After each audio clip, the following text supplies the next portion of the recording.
Hello, my name is Andrew Cherney, and I'm the student body president. Hello, my name is Arnavi Maltar and I'm student body vice president. Student government this semester has been really busy speaking for students, advocating for students, and some of the things we've been working on are We have been working on food insecurity, and for that we have started to raise funds through Chipotle for community engagement office that serves as the campus kitchen for our school.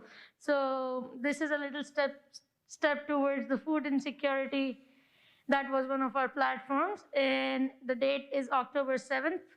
Time is 5 to 9 p.m. and I would invite you all to join us and make a change towards the campus kitchen and support your fellow students and the fellow departments. student government's also been passing two important initiatives that are part of the platform Vice President Maltar and I ran on. The first was asking the university to waive course fees and the online differential for the next semester.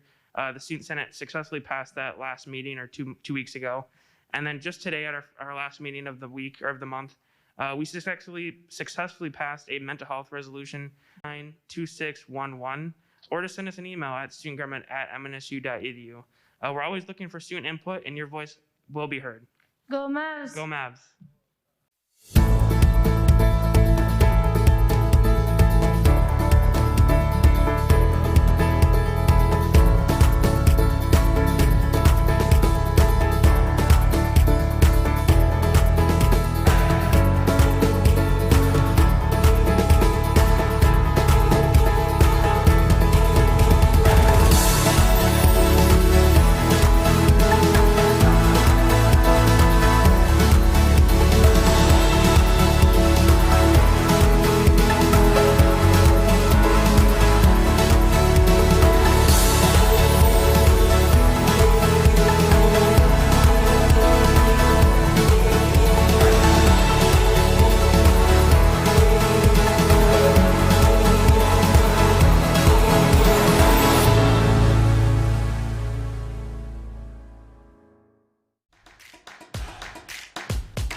I state your name, I, Patrick Flynn, will represent and serve will represent and serve the students of Minnesota State University Mankato the students of Minnesota State University Mankato in student life and academic needs, in student life and academic needs, and will uphold the mission, and will uphold the mission, Constitution, and bylaws Constitution, and bylaws of the student government. of the student government. I so affirm. I so affirm. Congratulations.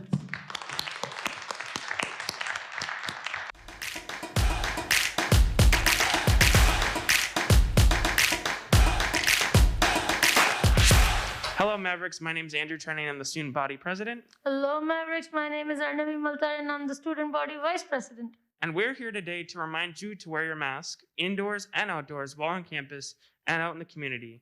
We are asking you also to stay 6 feet away and And sanitize, wash your hands. I think you've heard this a lot of times, but to protect others and yourself, this is the great thing you could do.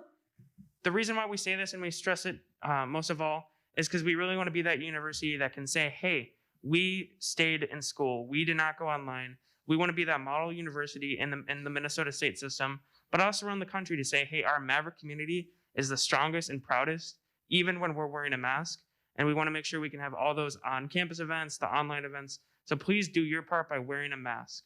So you know what to do. Mask up, Mavs. Mask up, Mavs. Thank you.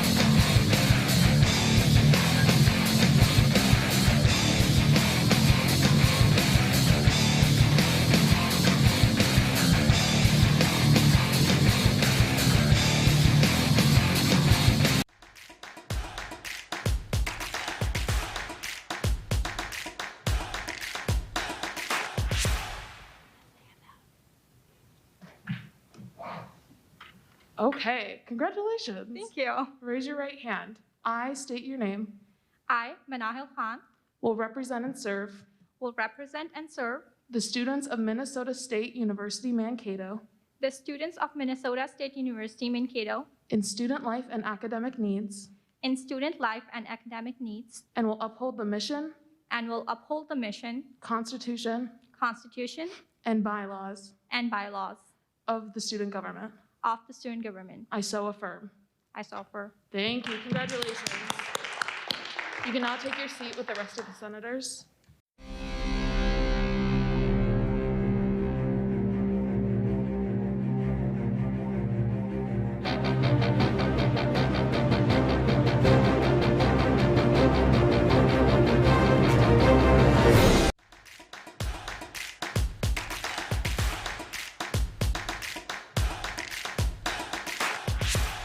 I state your name, I, Manav Mendonça, will represent and serve will represent and serve the students of Minnesota State University Mankato the students of Minnesota State University, Mankato, in student life and academic needs, in student life and academic needs, and will uphold the mission, and will uphold the mission, Constitution, and bylaws Constitution, and bylaws of the student government. of the student government. I so affirm. I so affirm. Congratulations. Thank you.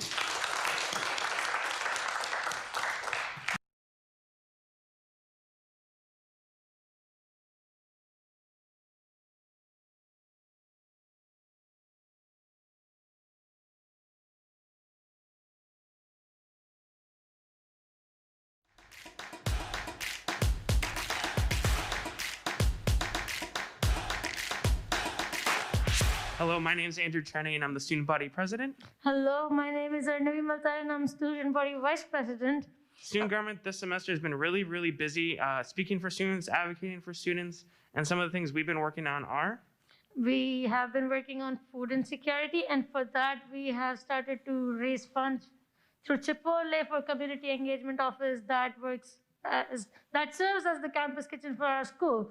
So this is a little step towards the food insecurity. That was one of our platforms, and the date is October 7th.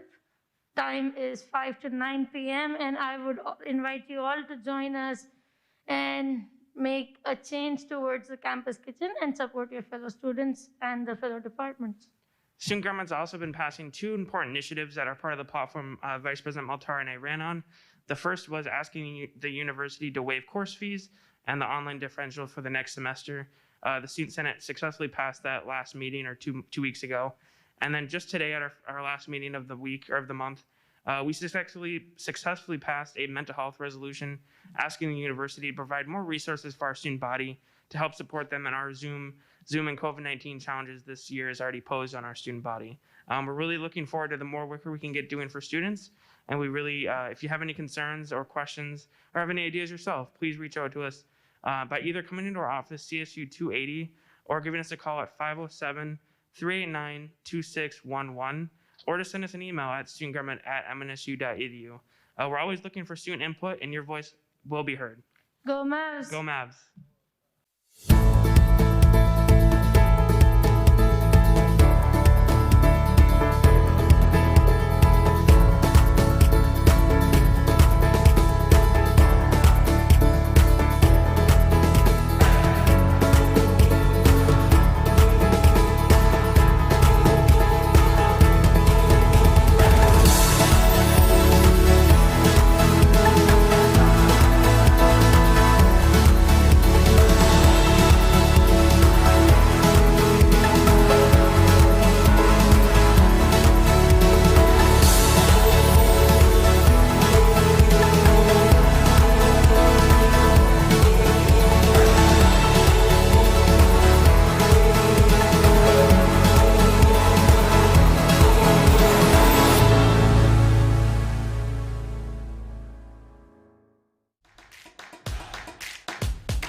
I state your name, I, Patrick Flynn, will represent and serve will represent and serve the students of Minnesota State University Mankato the students of Minnesota State University, Mankato, in student life and academic needs, in student life and academic needs, and will uphold the mission, and will uphold the mission, Constitution, and bylaws Constitution, and bylaws of the student government. of the student government. I so affirm. I so affirm. Congratulations.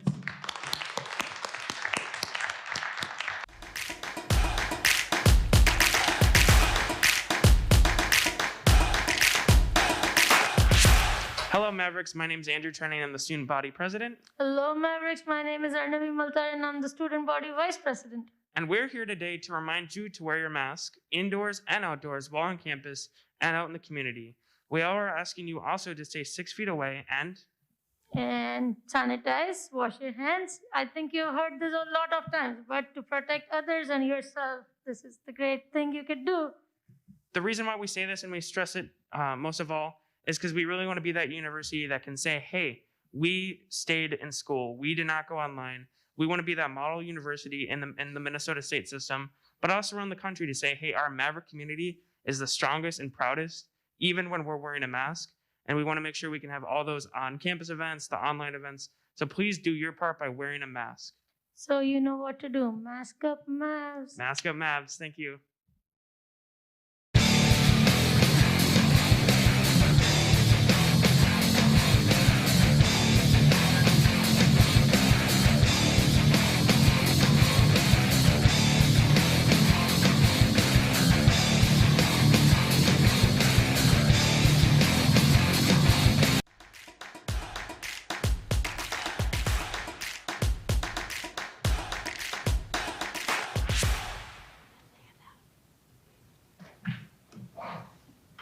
Okay, congratulations. Thank you. Raise your right hand. I state your name.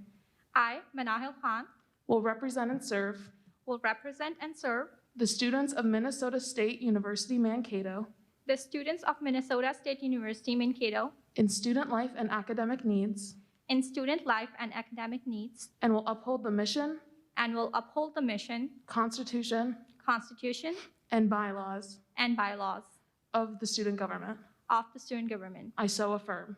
I so affirm. Thank you. Congratulations. You can now take your seat with the rest of the senators.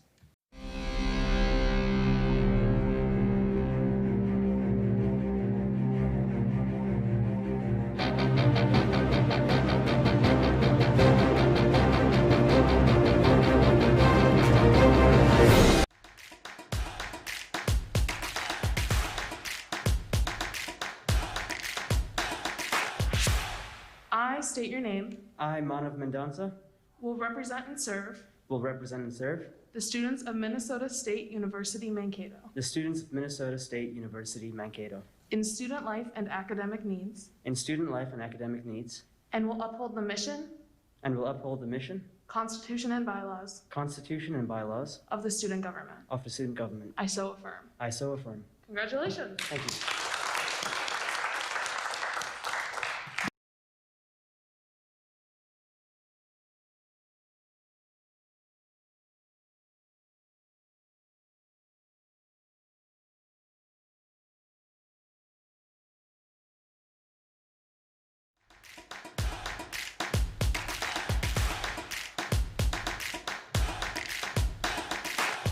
Hello, my name is Andrew Trenny, and I'm the student body president. Hello, my name is Arnavi Maltar and I'm student body vice president.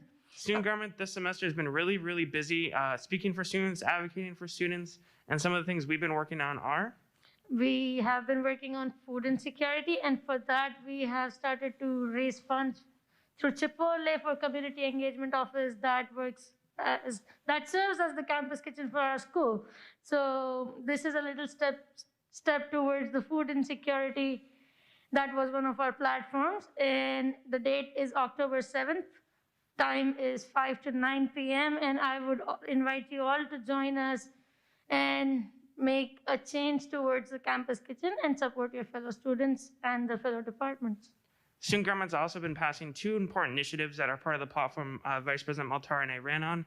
The first was asking the university to waive course fees and the online differential for the next semester.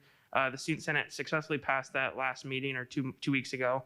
And then just today at our last meeting of the week or of the month, we successfully passed a mental health resolution asking the university to provide more resources for our student body to help support them in our Zoom and COVID-19 challenges this year is already posed on our student body. We're really looking forward to the more work we can get doing for students. And we really, if you have any concerns or questions or have any ideas yourself, please reach out to us by either coming into our office, CSU 280, or giving us a call at 507-389-2611, or to send us an email at studentgovernment@mnsu.edu. We're always looking for student input, and your voice will be heard. Go Mavs! Go Mavs!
I state your name, I, Patrick Flynn, will represent and serve will represent and serve the students of Minnesota State University Mankato the students of Minnesota State University Mankato in student life and academic needs, in student life and academic needs, and will uphold the mission, and will uphold the mission, Constitution, and bylaws Constitution, and bylaws of the student government. of the student government. I so affirm. I so affirm. Congratulations.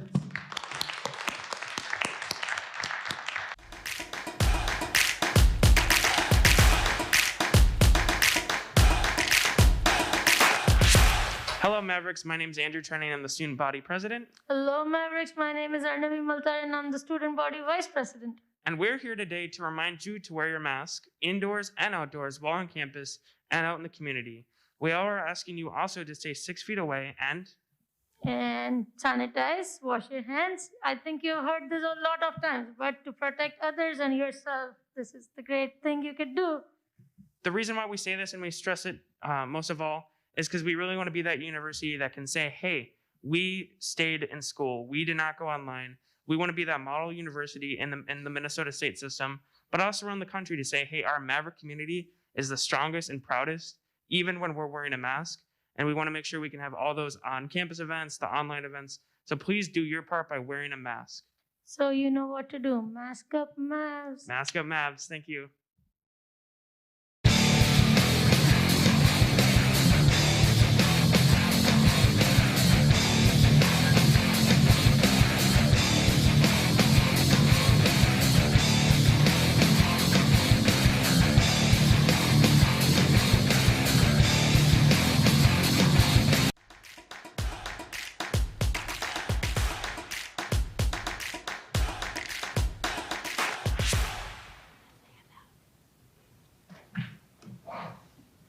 Okay, congratulations. Thank you. Raise your right hand. I state your name, I, Manahil Khan, will represent and serve will represent and serve the students of Minnesota State University Mankato the students of Minnesota State University Mankato in student life and academic needs, in student life and academic needs, and will uphold the mission, and will uphold the mission, Constitution, Constitution, and bylaws and bylaws of the student government. of the student government. I so affirm. I so affirm. Thank you. Congratulations. You can now take your seat with the rest of the senators.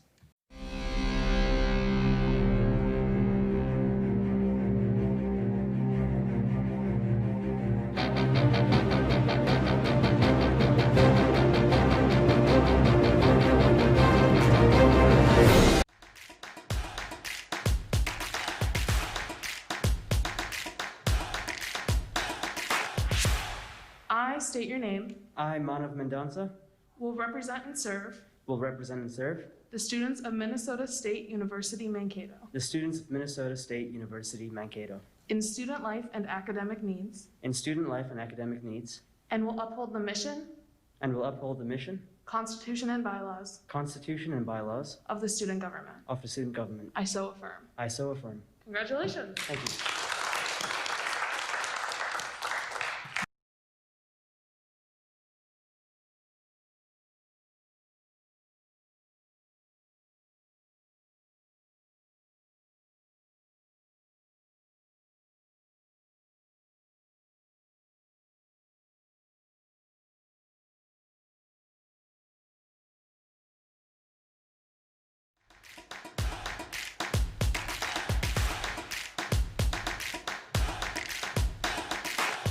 Hello, my name is Andrew Trenning, and I'm the student body president. Hello, my name is Arnavi Maltar, and I'm student body vice president. Student government this semester has been really, really busy speaking for students, advocating for students, and some of the things we've been working on are We have been working on food insecurity, and for that, we have started to raise funds through Chipotle for community engagement office that serves as the campus kitchen for our school. So this is a little step towards the food insecurity. That was one of our platforms, and the date is October 7th.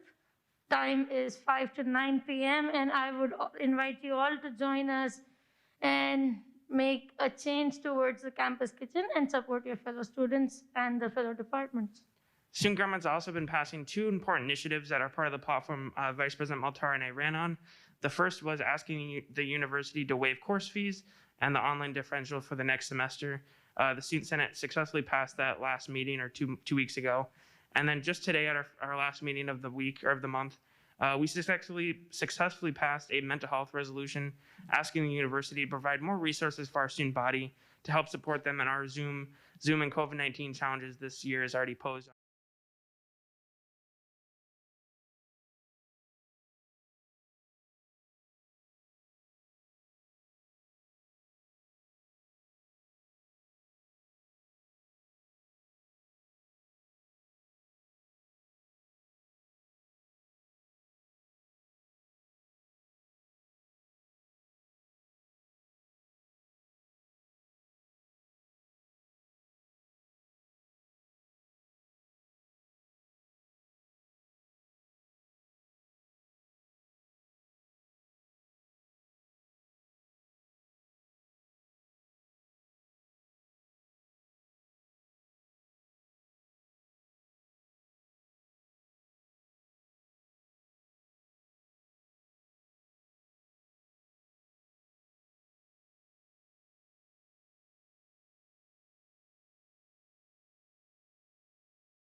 Okay. Senator Bigd. Present. Senator Gustafson. Here. Senator Gabbard. Senator Vondra. Senator Alimo. Senator Mondanza. Present. Senator Parte. Senator Parte. Senator Salim. Present. Senator Nemo. Present. Senator Hussain. Senator Khan. Senator Khan. Senator Al-Sadi. Senator Al-Sadi. Senator Albera. Present. Senator Osman. Here. Senator Stiff. Senator Nelson.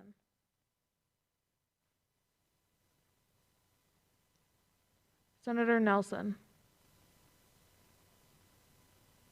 Senator Weinzierl. Here. Senator Wickman. Here. Senator Ruiz. Here. Senator Wheeler. Here. Senator Hopwood. Senator Hopwood. Here. Senator Rodditt. Here. Senator Bejarano. Here. Senator Swankut. Senator Flynn. Senator Berg. Present. Senator Wolfert. Senator Mecklenburg. President Trenny. Vice President Maltari. Myself. Okay, I'm going to call out for those senators one more time. So Senator Parte. Here. Senator Khan. Senator Khan. Senator Al-Sadi. Present. Senator Nelson. Senator Nelson. Here. Oh, okay. Perfect. All right, so now with that, we're going to go ahead and move on to presentations. Our first presentation today is by Vice President Morris. He's going to be speaking on the Student Success Survey. So Vice President Morris, you have the floor whenever you're ready. God, I'm getting so proud of myself. I actually unmuted myself before I started to talk this time. It's the little pleasures in life, little wins, feel good about. Thank you again. I seem like it's coming to old times that I am presenting to you on topics I like to think are important. I'm going to be presenting on behalf of the Faculty Development and Academic Student Success Action Team. And that is one of the action teams that makes up the Return to Learn Advisory Group. And that was the group that worked to minimize the disruption of the pandemic since the spring going forward. And we had three charges. One was short-term solutions, Second was midterm solutions.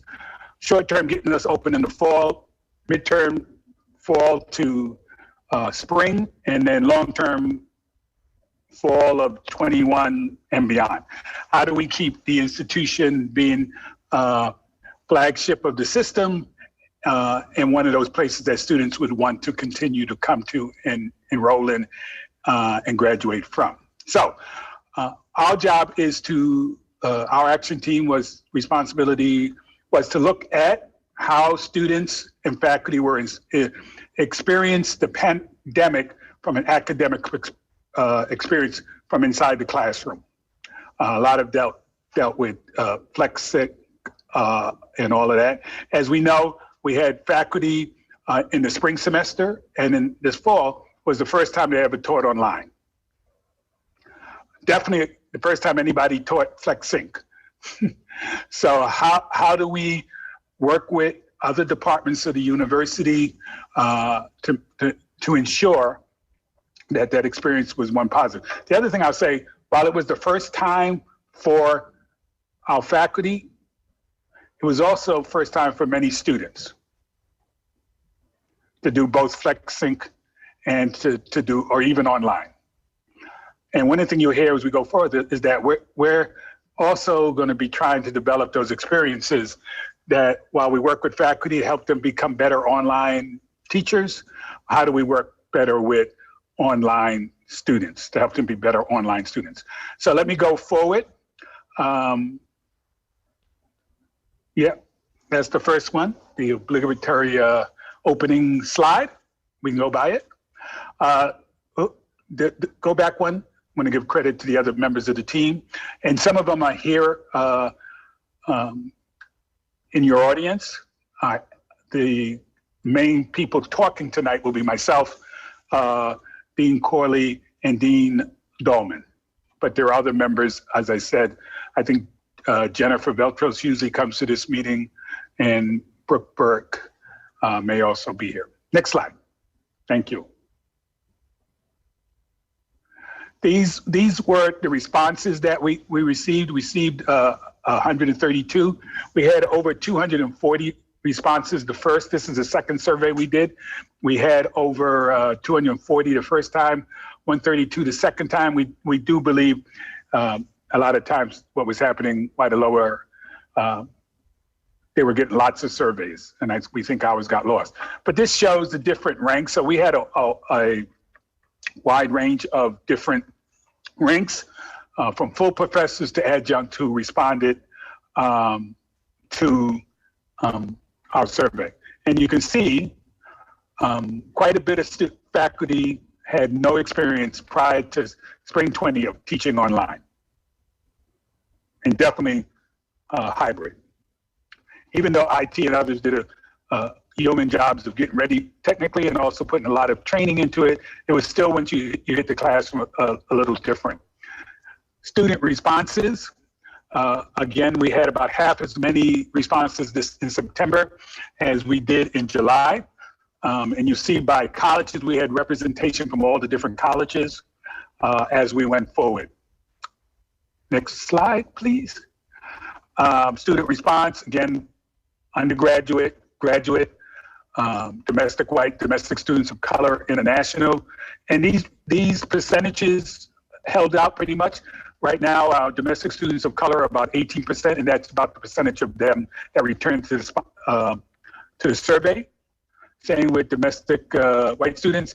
The one we were a little lower than what the percentage was for the overall was international students, but still within the ballpark. Next slide. I think I'm okay. I think Ani Dean Dolman takes over from here. Good evening, everyone. To very briefly to share the key findings, and then we really want to get your good thinking on these, what this might mean from your point of view. About 50% of students, according to the findings, are on campus only 0 to 1 days per week. And you've noticed that yourselves too, that it's a quiet campus.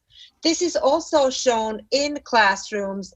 Faculty felt that even in flex sync classrooms, where students have the option to attend classes, that there are very few students attending face-to-face. And faculty felt that they would like to meet students where they are at, meaning is it meaningful to teach FlexSync if you have 1 or 2 students in the classroom and 20 or 30 on the Zoom, and just trying to understand what does this mean? Why are students not necessarily coming to the classroom, or how to teach classes where we want to retain the option for students to come to the class or not, but if only a couple of students are showing up, how to do it better moving forward. Both students and faculty want more engagement and interaction. And now that we are in online and in FlexSync, and faculty especially expressed the difficulty to teach when students don't have their cameras on. We have not necessarily created a culture on campus where this is the default choice to turn on your camera, and we would still allow students who have a legitimate need to not be on camera to turn those off. So we look forward to your ideas. What does this engagement and interaction mean?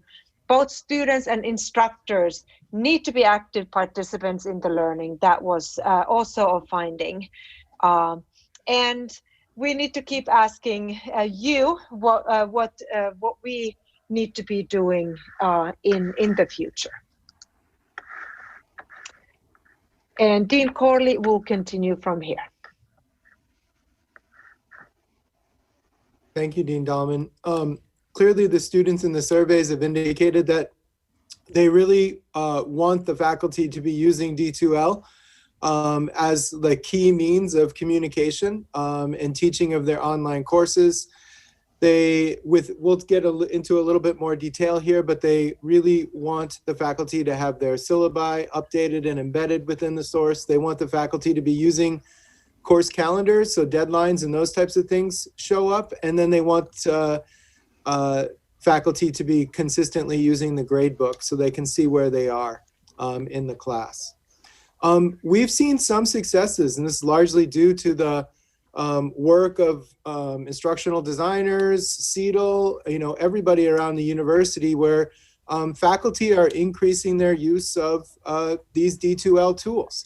So if you look, this chart shows us that, on the left, that the different kinds of things that the tools that we have in D2L from fall 19 to fall 20 increased over time. And then if you look at the 5-year averages, that increased as well. So there's a lot of successes, I think, to note. The faculty are consistently appear to be engaged using D2L and using D2L in more depthful ways than they were but prior to the pandemic. In response to some of the crises that we've experienced, the administration and particularly the cabinet and the vice presidents were very proactive about moving funds from one place to the next so as to support the kinds of things that students and faculty needed. And one of the things that was determined over the summer was that faculty could use experienced colleagues who had taught for several years in online or hybrid classes to help them learn about best teaching practices. And so those were called faculty peer coaches. And we experimented with that this summer and fall. And then we're going to continue to experiment with that into the spring. So basically our main point here is to show you that we're working on faculty development in important ways to enhance your own experience in your classes.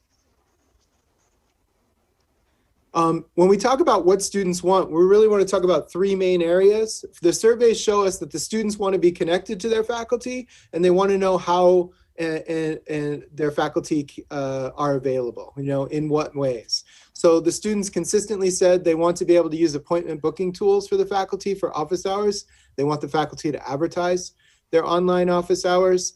They want the faculty to just be upfront with the students and say, look, if you email me, it might take me 1 day to respond to your emails, or I respond to emails during office hours or something like that. And then really one of the most important things the students said is that they'd like the faculty to record their lectures so that they can come back to them and use them as study tools later on. The second theme was transparency and organization. They want the faculty to increasingly use content. We saw in the data a couple of slides ago that at 92% of the faculty are putting things into their content section. They want faculty again to post grades to see so the students can see their progress. We won't bog down here with time with the infographic, but we are developing ways to try to communicate these messages effectively to faculty. And then we also learned about things that outside the classroom that of course affect classroom learning. The student surveys were pretty clear that students of color, international students said they need more access to jobs on campus, and they need better access to health services. So that's something that we thought we would want to relate to you. In response to those surveys, the Return to Learn work group has developed a kind of a work plan. It's not a work plan just for the Return to Learn work group. It's basically a work plan for everybody around the university. What we're really talking about here, Dean Dahlman said it before, is a culture change. How do you use the pandemic and the crises that have emerged because of the pandemic? How do you use that to kind of create a culture change in relationship to a dramatic change in the technology and enhancement of the technology used for teaching? So some of the themes I've already addressed here, posting grades, those types of things, increasing instructor presence. Flip side, instructors would like to see increased student presence, right, in the online classes. Embedded materials, more interesting online activities and hybrid activities that the students can use to engage students more effectively. Embedding textbook affordability measures, open education resources.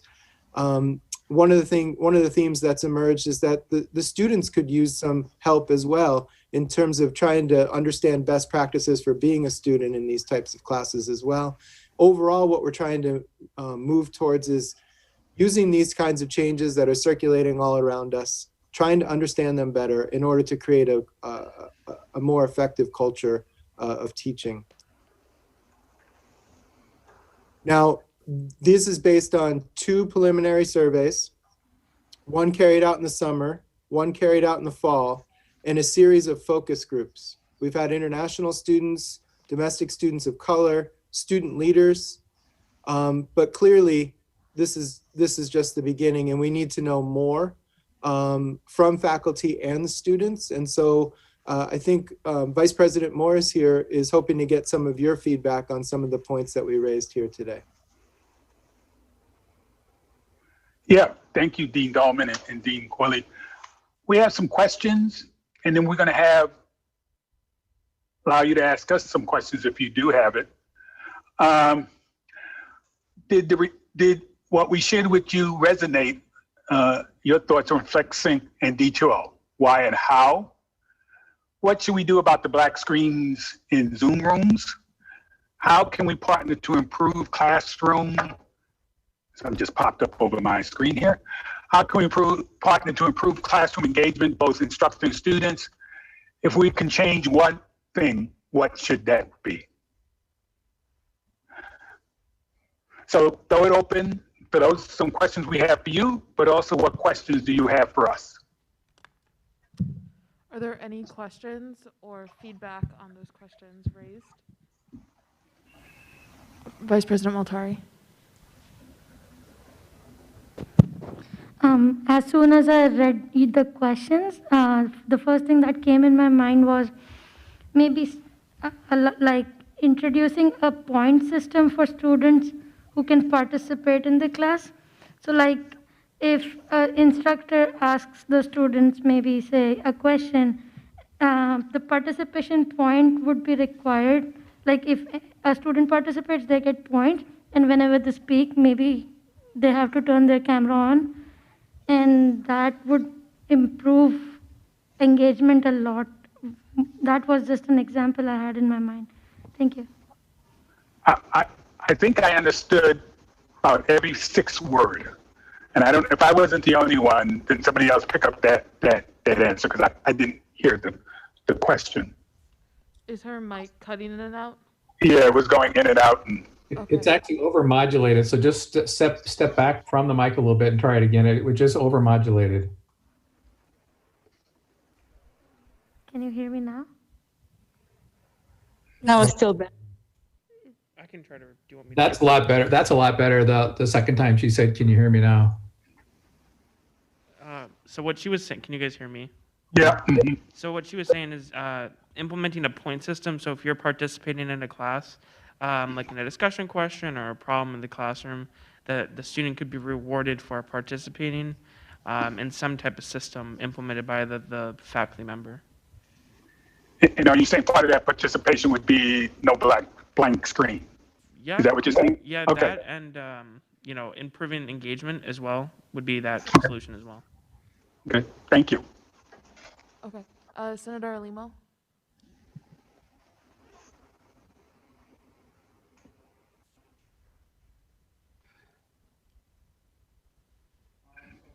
Can be improved is basically having like a Zoom predicate, which is something that me and Manav are working on. A lot of students don't know how to properly show themselves on Zoom, and I feel as if we're able to implement something that can help individuals create healthy habits on Zoom, that will go a long way.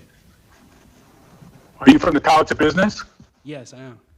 Okay, we heard about, thank you. We know that you're working there with Dean Flannery to come up with something. Thank you. Yeah, you're welcome. You can leave it on, Senator. All right, cool. Senator Khan.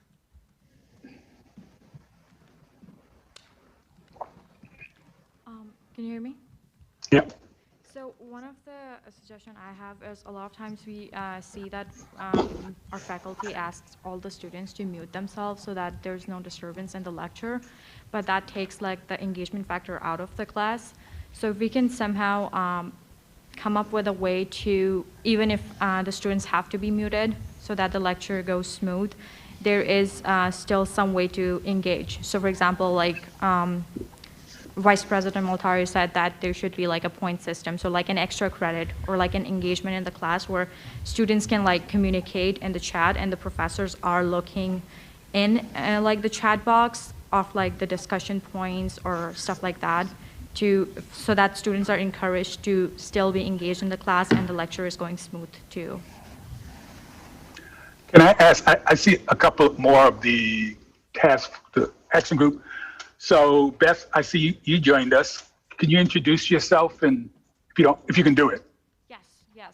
My name is Manahil and I'm the Senator for College of Science, Engineering and Technology. Thank you. Beth? Did you get my question? Sorry, that was a suggestion. Vice President Morris, is there any feedback or is she good to sit down? No, I think she's fine to sit down. Anybody on the task force wanted to respond to it? The action group. Okay, we are keeping all these suggestions. One thing I do want to say is that, as I said, we're one of the few action groups that are continuing our work, and we meet every Monday at 9 a.m. Okay. to continue our work. We would like 1 to 2 students to join us on a regular basis to help us with our discussions.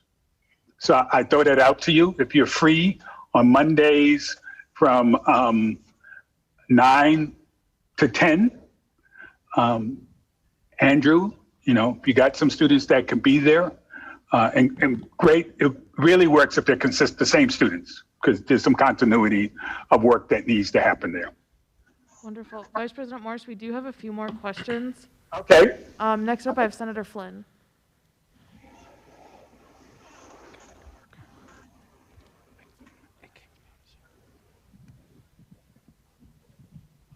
Just to add, Manahil's feedback was outstanding and we did get it. So thank you for that and great concept about the mute bar. Thank you for that. Sorry, there was a little bit of a break in the flow, but we did hear it and it was excellent. Thank you. So I just want to get a little clarification on your what you received in feedback for non-educational supports that students may need. particularly the on-campus employment. I'm wondering if there's any consideration being given to waiving the limitation on number of hours for students, particularly grad students, as that does impact international students to a particularly extreme degree because they can't work off campus, so they have to work on campus, and it's only 14 hours, and it becomes a little harder.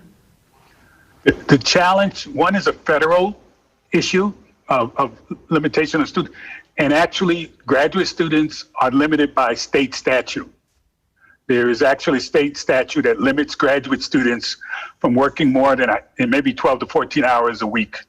So it would need to be a change in state statute. That is not something we can do on the campus level. Okay, thank you. Thank you. Next up, I have President Trenny. Yes, I have 2 questions if that's okay. You can have more if you want. You're in charge. True, yeah. So this is slightly a different presentation than I heard yesterday, but yesterday you talked about how like there's CETL trainings that faculty can use and videos. Do you guys have statistics or surveys on that information, like how many faculty use the CETL stuff, the support system? Yeah, we do. We don't have it, but we can get it from CETL for sure. They know how many people use their services, so we can get that to you. One of the challenges we had from the very beginning, and we continue to have it, and I'll be honest, is how do we get people who need the help but don't ask for it? And so that is an ongoing challenge we have is those faculty and students that need the help but don't ask for it. And so that is CETL is a great place for faculty development, but it is voluntary. And then I guess that leads to my other question. Do you guys, as in the university, have a survey about why faculty don't use CETL stuff? Because when we talk about all the CETL resources available to faculty and all the training and all the development, I know from just me personally that I just don't know if a lot of faculty use it. Do you guys have that data on why? Because we can talk a lot about like what students like need to support, but why aren't faculty using the CETL resources available already? We can get you that information unless somebody knows that I'm not aware of it. I don't know the number, and I don't believe I've ever heard a survey being done of why they don't use it. I know there's a couple of faculty members in this, Beth. I don't know if you can, I like to call them Beth. I don't know. She's a faculty member on our action group. I see Kelly in here, and I'm sure there's some other faculty. Yeah, so hi, my name is Beth Bashaner. I'm faculty in the elementary and literacy education in the College of Education. So thank you for allowing me to join your meeting. Although I don't have specific data, and as Dean Morris suggests, there is specific data available. I just am not aware of it. The thing that I would share is that our professional development as faculty members is part of how we're evaluated. And so I think part of our job as faculty is to make sure that we're continuously considering that part of our own work, and that we do take advantage of those resources that are available. I don't know if there's other faculty members who are here that want to say something. Okay. Yeah, we'll get you that information. I'm sure it's there. I know they have the records of how many faculty use them a year and so forth. But and that question about a survey, if they don't, we can definitely do one. Perfect. Before we move on, President Trenny, could you explain what CETL is so we can get some context for the group? So CETL stands for, I think it's called the Center of Excellence Teaching and Learning. And to the primary center, faculty go to have course design, instruction design. They basically learn how to teach, right? Or it's professional development, rather. And FYI, the director of that center is also part of our action group, Brook. Yep. Wonderful. Were there any other questions? Any other questions? Any other questions? Okay, seeing none, thank you, Vice President Morris and Student Success Survey Team. And again, if you have students interested in joining us on Mondays at 9 a.m., just let me know. We can send them the Zoom address. Perfect. Thank you. Thank you. Okay, next up on our agenda, we have our IT solutions update. But hey, thanks for having us again. We're delighted to be here.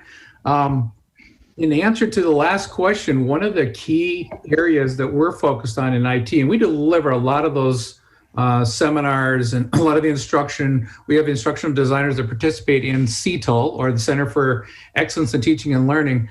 But one of the challenges is people don't find out about all the services that are available.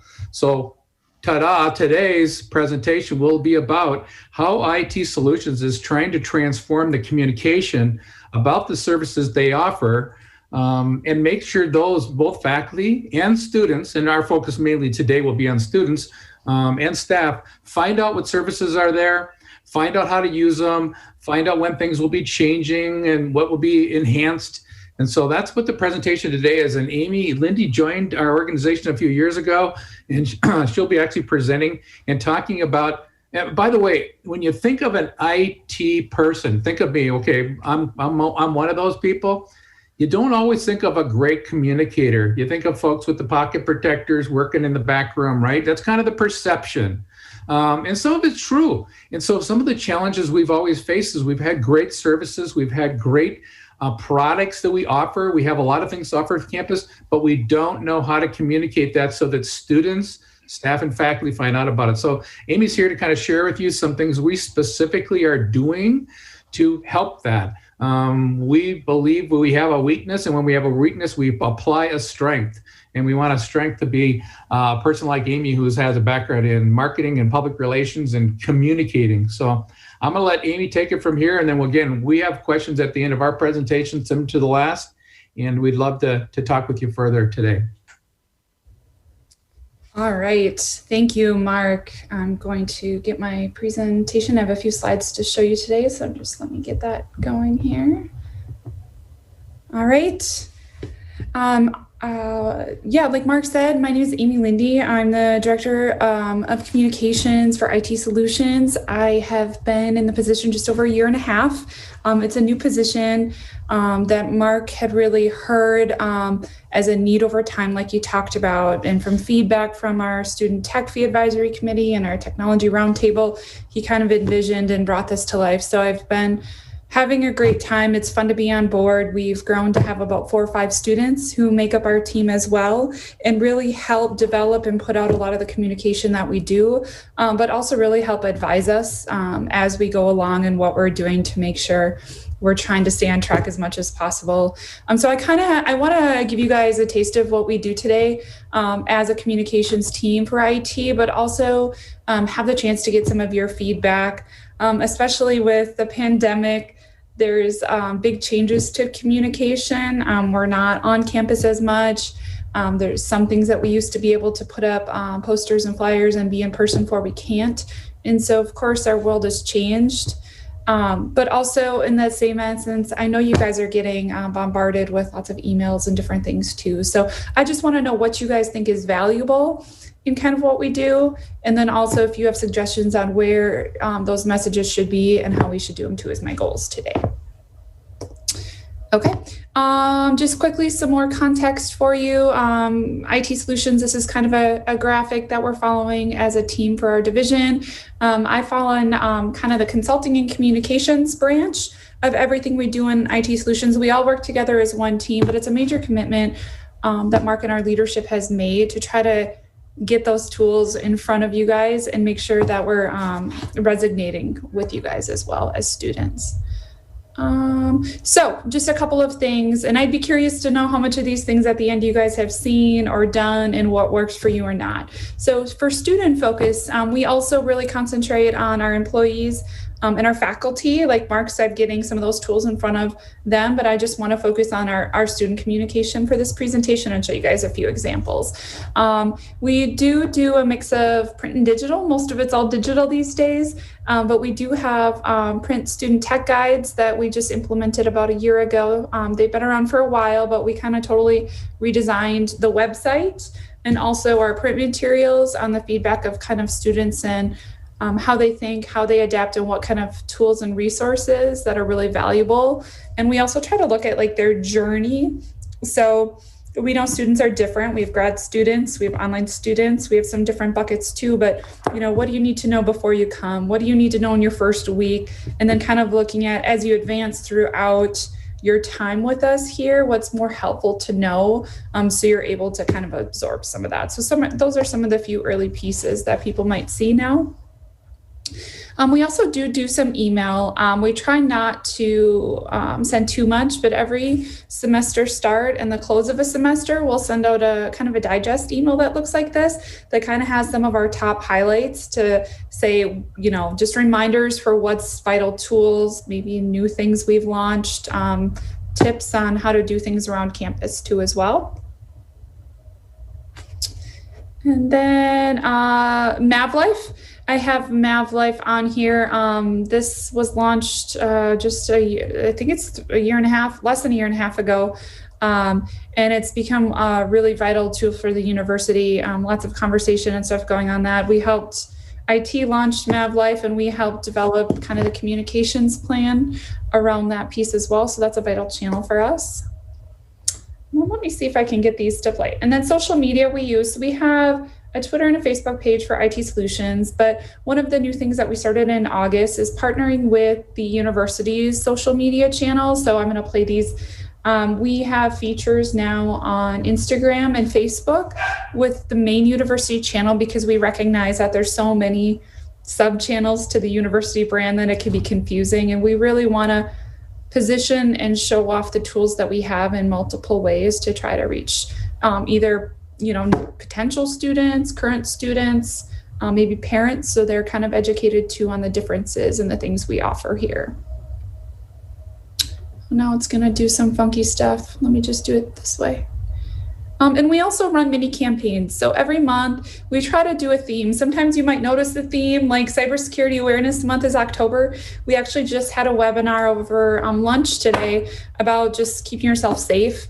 Online and digital environment too, and we had over 50 attendees for that too as well. And we bring back alumni, so we try to put out educational materials. We try to put some events out here and there, whether it's learning, a webinar. We have Microsoft March that we just tested out last March and was perfect with COVID, because we were able to already have some sessions that were scheduled on Teams, email, working virtually, and so we're going to keep up the cadence on some of these. But that's part of your feedback today too, is as we're scheduling these, what else do you guys want to know about, or do you want to hear from us? So this slide is just, I think it'll come up. These are just samples of some messages or some pieces that we've developed in the past that we try to put out there to inform and educate people. All right, and my last slide here, I want to be cognizant of all of your time, is esports. Esports is one of our newest things that we're doing in IT Solutions, which is really exciting. And we also, our team in communications helps develop the video, photos, social media, the content. We've designed jerseys in partnership too. So we're really helping shape and get the word out with esports as well. So with that, I'm going to just go back to my question slide here and kind of open it up for any questions or input, feedback for me. Wonderful. Are there any questions? Any questions? One of the things I'll add is many of these slides you would have recognized, because part of our campaign of getting information out is coming to you and talking to you each week. So many of these things, you just saw cybersecurity was up, esports. We've been here in the last few months, and Amy and her team actually coordinates who comes each week and makes sure that those are on message, and they are the things that we are trying to get communicated to the campus. And you are one of our most critical student groups to speak to, or student representatives. You are the student representatives that we speak to, and that is part of that plan. So that, I hope that helps. And again, I'm stalling for questions. Well, we have one. President Rennie. Yes. So to your one of your goals, the top one, on what should students want to know more related to IT. I think one thing that I see across all the surveys that Vice President Morris and his group put together is a lot of students don't know about media space and kind of the video production side of D2L. I think that's where it's a part of. So I know that's kind of a forgotten area, but I know a lot of students, when we're asked about it rather, don't know, and I'm sure a lot of people in this room don't know what media space is. So maybe that could be a goal to help students be more creative in their classroom, is to help guide students and educate them on what media space is. That's great. Thank you. Great idea. Yeah. And I think the other thing with media space is they may be experiencing it and not realize its name. So if you're in a class and the faculty member has produced a video, they're likely playing that for you with media space, but you may not realize that. But that's good feedback. Thanks. We also have a couple more questions. One is in the chat. I just want to make sure that that gets addressed. This is from Senator Ruiz. It says, what kind of training was available to professors on Zoom? How can we get professors properly trained on this software so that they can be better prepared with online classes? I have professors even now who are not comfortable with Zoom, which wastes a lot of critical class time. So I was wondering if we could get a response to that as well. Spent some time putting some links in there as Amy was speaking, and that came in. We had a really extensive set of things available during the summer, even when faculty weren't on duty day, which means they're there to, they're not on campus. They were joining us in many of these, using many of these resources. So I put a lot of that out. Killian put some information out, and Anna actually responded as well. What our goals are and how we're trying to do that. So many of you attend the same class. You might have 20 people in your class, but not everybody comes with the same outcome. And so that doesn't mean just because we offer classes, we offer great videos, we offer training, we had one-on-ones, we had people come into these classes and learn how to use them, but that doesn't mean everybody's going to apply it the same way. So I appreciate the question, and we did our best to assist with that. And boy, I'll tell you, the faculty really embraced all these. We were packed in every one of these classes that we offered for FlexSync in the FlexSync rooms as the semester began. Wonderful. We do have another question from Senator Flynn.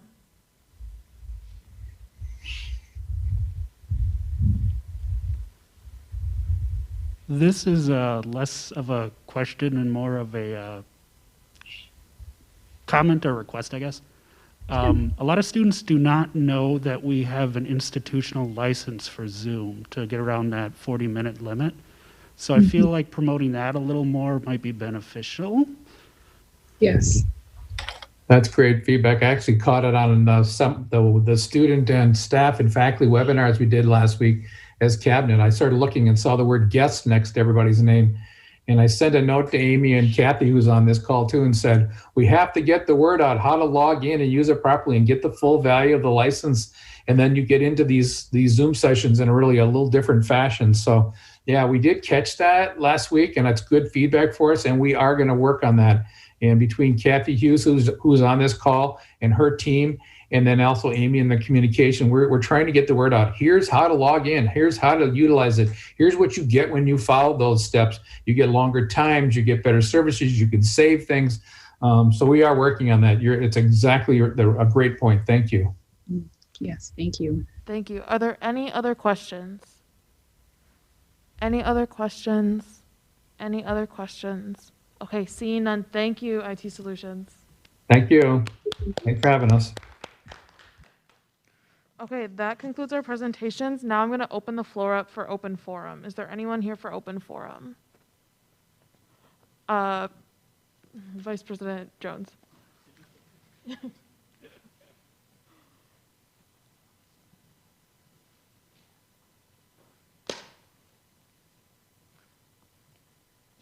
Could we have you step up to the podium up here?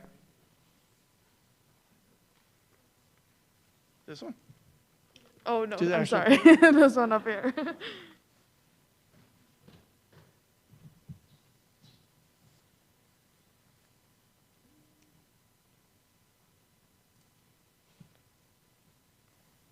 All right. Well, thank you for giving me an opportunity to speak with you. This is, believe it or not, the first time I've actually addressed the Senate this year. And I want to thank all of you for being here as students, of course, and importantly, congratulate you on navigating this semester. It's definitely been an unusual time, and I want to stand and answer some questions related to that here today as well. On behalf of President Davenport, who many of you had an opportunity to interact with last week in town halls, he also wants to continue to express his gratitude for all the work that you're doing in representing our students and letting us know about the key things that need to be done here so we can be successful as a university and watch you be successful. There's a couple things I do want to be very specific and share with you here today, specifically surrounding COVID-19 planning and everything. First, you should have received that email last week. They did establish our plans for spring break for this coming spring semester. We will be making no changes, which is kind of a funny way to make an announcement, but there'll be absolutely no differences from what we originally had planned at this point in time. We felt like it was a really good decision based on your input, as well as the input from faculty and staff, and the needs to have that little mental break, if you will, during a spring semester. There's a reason it's there, so we're going to maintain that here. Secondly, you should have also received an email, I believe earlier today, about the new testing site in the city of Mankato. It's located over by the Hilltop Hy-Vee, what once was called Gander Mountain, a sports store. The state has leased that facility until December 31st to provide free saliva testing. I was fortunate enough to go on Friday when they had their grand opening, and so a couple of us had an opportunity to kind of walk through the process and everything, and I actually did a test myself. And basically, you walk in there, if you can schedule a time, they prefer that. You have to make sure that you do not eat, drink, even water for at least 30 minutes before you provide your saliva sample. At any time you have something within that 30 minutes, it runs the chance of getting a false negative result. And so you want to make sure that you don't have any, you're not eating anything or drinking before you get in there. You go right in. If you have a smartphone, that'll make it even faster. They will point you towards a table. You go up, you scan a QR code. That QR code will bring up a website where you do the registration and everything. If you happen to have insurance, they're asking you to file it there. That allows the state to claim it against the insurance. It doesn't charge you anything. There's no copay or anything if you have that. If you don't have it, if you don't have insurance, you just click no, and you move on to the next part of the registration. The advantage of the insurance for the state is that it preserves more dollars for more tests. So that's why they're asking people to do that. But you go through that. When you walk in, I should have mentioned, you're going to get a little packet. It's sealed, just slightly bigger than a deck of cards. And in that packet, you're going to find the little plastic vial where you get ready and spit. There's a little black line there. You will produce saliva and keep spitting on that. Of course, as soon as somebody tells you to spit and create saliva, you can't, right? And so you'll take a couple minutes, you'll produce the saliva needed, and then once you hit that black line, you'll take off the top of the funnel of the little vial, screw on the cap that will has a blue preservative in the cap. You'll click that, and once it makes a clicking sound, it releases the agent, and you shake that, and then you leave. Just throw it in a box. That every night from our location, they are sending a courier up to Oakdale, Minnesota, where they are processing those. They are, their plan is to try and get results back in 48 hours to everybody via email. I did do a sample one. I'm negative, which was good. But I got my result back in just over 24 hours. So I took it Friday at about 11 a.m. and by, I believe, 2 o'clock on Saturday, I had my result. So it is an incredible resource. And the key thing about this testing is it's not just if you're starting to feel not well or something like that, you want to go confirm. In the event that you have travel plans, as we get closer to Thanksgiving and you're going to plan to go home, it would make sense to go get a test, just to make sure you're not exposing your family and friends in the event that you might be positive and have something. That is how we're going to be able to stay in control of what we're doing here at the university. So to that end, it's pretty great to have that resource here. The state will reconsider as we look at the traffic in December on whether they extend it beyond December 31st, but it is a resource I encourage you all to take advantage of. I will answer any questions related to COVID, but I want to pop over to one other topic I know that's been important this year for you as the Senate and the leadership, and that is one of student mental health. Earlier today, I was sharing with President Trenny that we are actually launching a project here at the university within Student Affairs to help coordinate the creation of a module within D12 that will be part of the incoming new student orientation. It'll provide basically two different elements within it.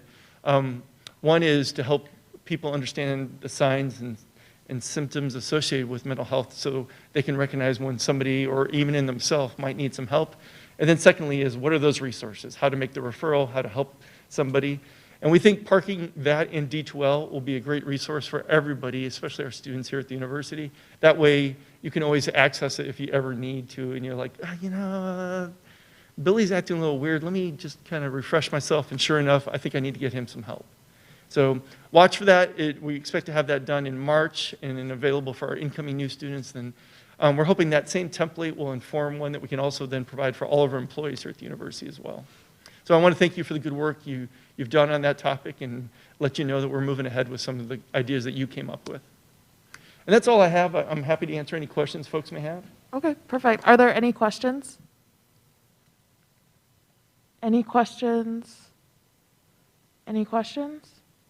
Okay, seeing none, thank you. Oh, do you have one, Senator Gabbard? Yeah. Okay, perfect.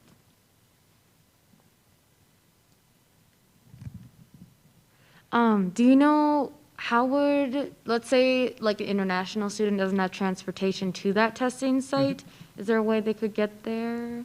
Yeah, we do. Yeah. Well, there's public transportation in the event that that does work. But we also had the testing option here on campus, so that continues to be an option, especially for international students, because that's heavily covered as part of their plan. Okay, thank you. Perfect. Are there any other questions? Any others? Oh, Senator Khan.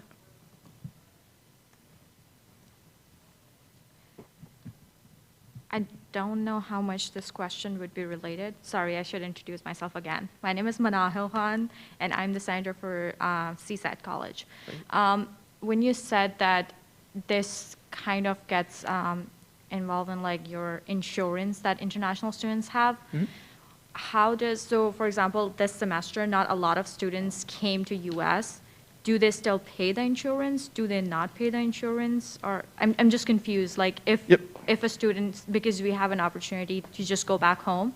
So if a student is going back home, do they still stay involved in that insurance program or no? Yeah, it's my understanding that that's still an expectation of students who are enrolled here as an international student. I don't know that 100% though. I'm happy to check on it and get back to you. All right, thanks. Perfect. Are there any other questions? Any others? Any others? Okay, seeing none, thank you. Great, thank you very much. Is there anyone else here for open forum? Anybody else here for open forum? Okay, seeing none, we're gonna go ahead and move on. Next, we're going to the approval of the consent agenda. Just gonna let it get pulled up for a second. That's our outdated agenda.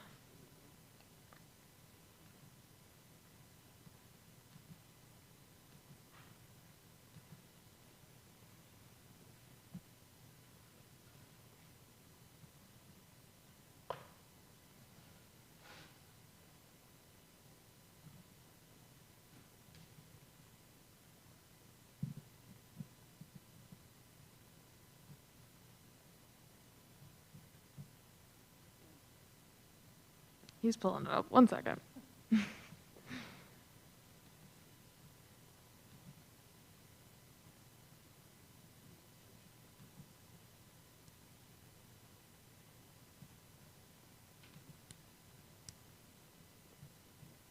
We might, it's in your emails. You should have gotten an updated version of the agenda. The only difference is that there's some more RSOs that have been included on this.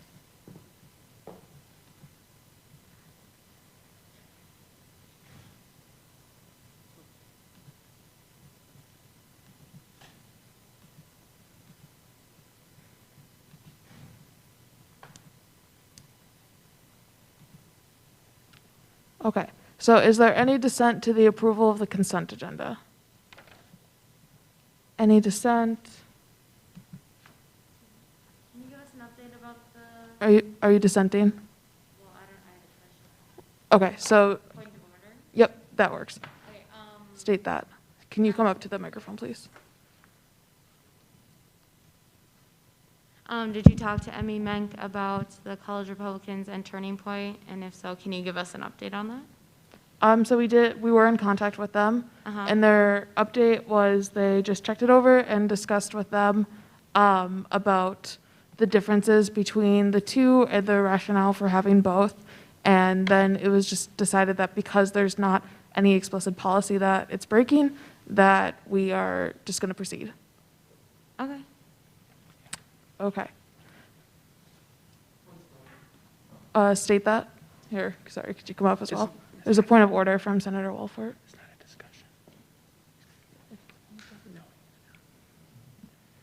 Yeah, Senator Wolford, Residential Life Center. Can you clarify, define proceed with the RSOs? Any Sure. question? By proceed, I mean it's gone back onto our approval of the consent agenda. Okay, thank you. Yep. Okay, with that, is there any dissent? Any dissent? Any dissent? Seeing none, I'm going to assume unanimous consent, and the approval of the consent agenda is approved. So with that, we're going to move on to officer reports. President Trenny. Thank you, Madam Speaker.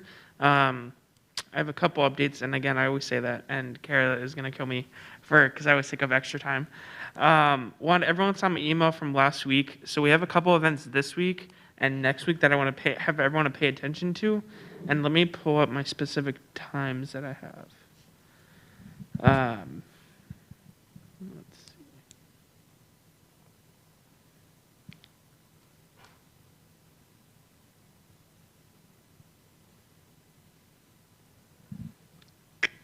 So one of them is we have meet and confer next Thursday, so not this Thursday, but next week. And that is, again, where my cabinet meets with President Downport and his cabinet, and we talk about issues facing students. It's a really fun thing to go to. And we're opening it up to senators to come as well. So if you're interested, please let me know. We're only going to have a couple spots. I think I said 5 extra in that email, just because we already have 7 students coming plus other people. So just let me know. That's, again, next Thursday, 11:30 to 1. It'll be on Zoom. So just let me know if you're interested sometime by the end of this week so I can get the invitation sent out. The other event this Friday, I can try to find the time real quick. It's called the Student Senate Connects. It's something Students United is putting on where one thing all the board members of Students United wanted is, we don't talk enough with each other. So they're putting on an event where we can all kind of collaborate and kind of, toss ideas around, but also ask what other senates are like and kind of that information. And that is this. That's actually next week, sorry. It's next week, November 6th from noon to 1:30. I can send a Zoom invite out as well to people that are interested, so just let me know. I will be there, and I think it would count for office hours if you went. Sure. Sure. Speaker says sure. So if you go, I will keep track of who was there, and I'm sure Carol will be there as well, just because she has a unique role. She's the only speaker in the 7 schools, so no pressure anyways. The other thing I want to remind people is Election Day is next Tuesday. If you haven't voted, I'm sure everyone in here that can vote has already voted, but make sure you're getting people to vote as well. We'll be sharing stuff on social media, courtesy of Brian and his group, and Andrew W. and his group, on how to vote. So please, again, keep sharing and keep reminding people to vote. Every vote will matter. We're still looking for more people for the Elections Commission and Constitution Commission. In particular, we're really looking for more people to be on the Elections Commission. That is the body that runs our student government elections in the spring. So to be on it, you can't run. So by default, you can't run in the election if you're going to be on it. But it's also a great way to help ensure that we can get a free, fair election for the upcoming next year. So if you're interested, please let me or John know as soon as possible so we can get that group meeting. The other thing I mentioned in one of my advocacy efforts this week is I made another request for more town halls from the administration. In particular, maybe over winter break, end of it, but also at the beginning of spring term. We'll be helping promote it more than we did this time, but again, that's a request we made today, or this week. The other thing I'm going to quickly mention, and it's just me, kind of a notice. So let's just be attuned to what's going on in the Senate meeting a little bit. These people, Dr. Jones and Vice President Morris and all the other administrators, they take time out of their day to come present in front of us. So if we could be check out of our technology and listen to what they're saying. But also, you guys have been asking great questions. I've been really happy about that. Keep going. I think it's great. It's always great to not only ask questions to clarify, but also to give student input as well. So please keep doing that, and please stay focused. These meetings aren't that long. So that's all I have. I yield. Are there any questions for President Trenny? Any questions? Any questions? Okay, seeing none, Vice President Maltari. Let's try your mic, and then we'll see if it's working. Can you hear me? Is your mic working?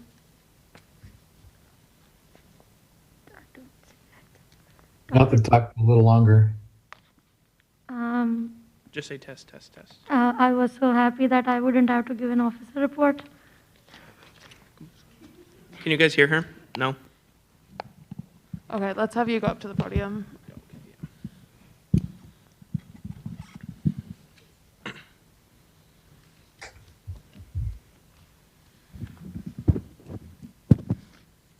I hope you can hear me now. For my officer report, I don't have much, but we did meet with President's Commission on Diversity. If you guys are interested in joining that meeting, you're more than welcome. Please let me know. And they meet bi-weekly on Wednesdays from 3 to 5 p.m. And if you are interested in diversity and want to learn more about what school is doing, please let me know, President Trenny, and we can work together on it. If you might have checked your email during your committee meeting, I sent out an email with a link in it. As mentioned in my last officer report, it is sent out because of Women Centered. They have started this new program where it's some sort of appreciation for women around campus who might have inspired you or who you think is doing great. I mean, just nominate someone who you think is doing great. And they're going to be published. They're going to do a short interview of that person, and then it's going to be published in that newsletter. Another thing I've been working on is an old project. When I was a senator, I picked it up again because COVID happened. There was a kind of break in that project, so we are trying to bring it back to the table and work on it. I'll be back with more updates about it soon. And city and university meeting is going to be on Thursday from 5 p.m. to 6 p.m. Senator Walford is going to be there with me. Please join us if you guys want. And yeah, it's a good experience. And with that, I yield. Thank you. Are there any questions? Any questions? Any questions? Seeing none, thank you. Okay, for mine, I have just a couple things as well.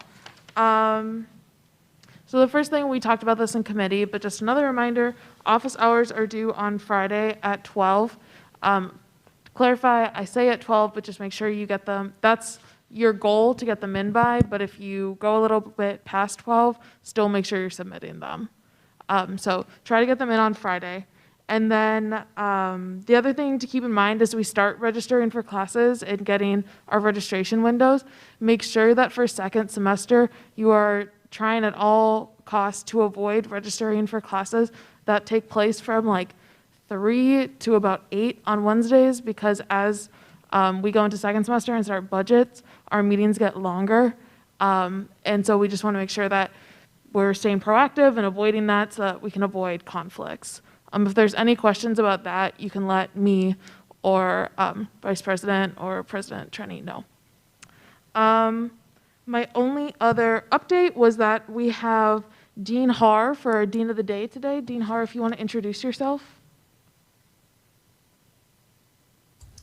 Good morning, everyone, or good afternoon. I am Jean Haar, and I serve as the Dean for the College of Education. Thanks for having me. Wonderful, thank you. So were there any questions for me? Any questions? Any questions? Okay, seeing none, we're gonna go ahead and move on. So we do have quite a few officer or senator reports again. So we're gonna start with Senator Nelson.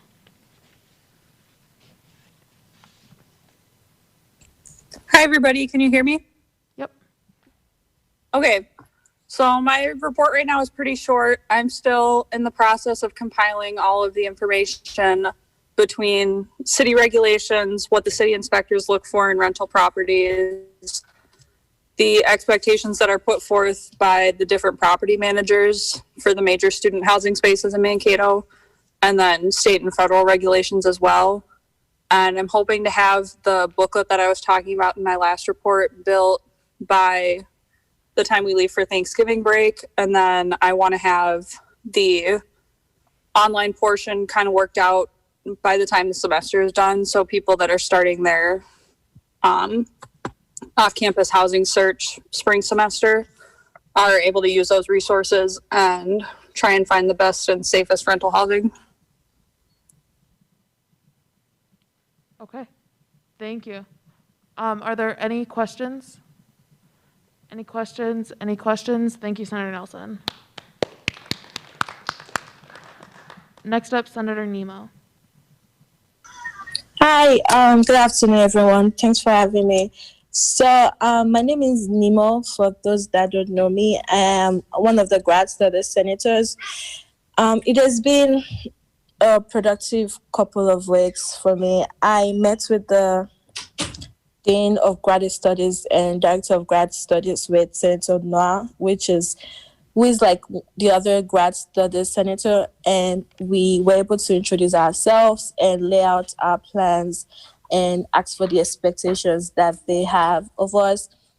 And then after that, I was able to lay out a couple of projects that I plan to work towards this semester and next. So the first one I'm working on right now is creating a resource guide for grad students.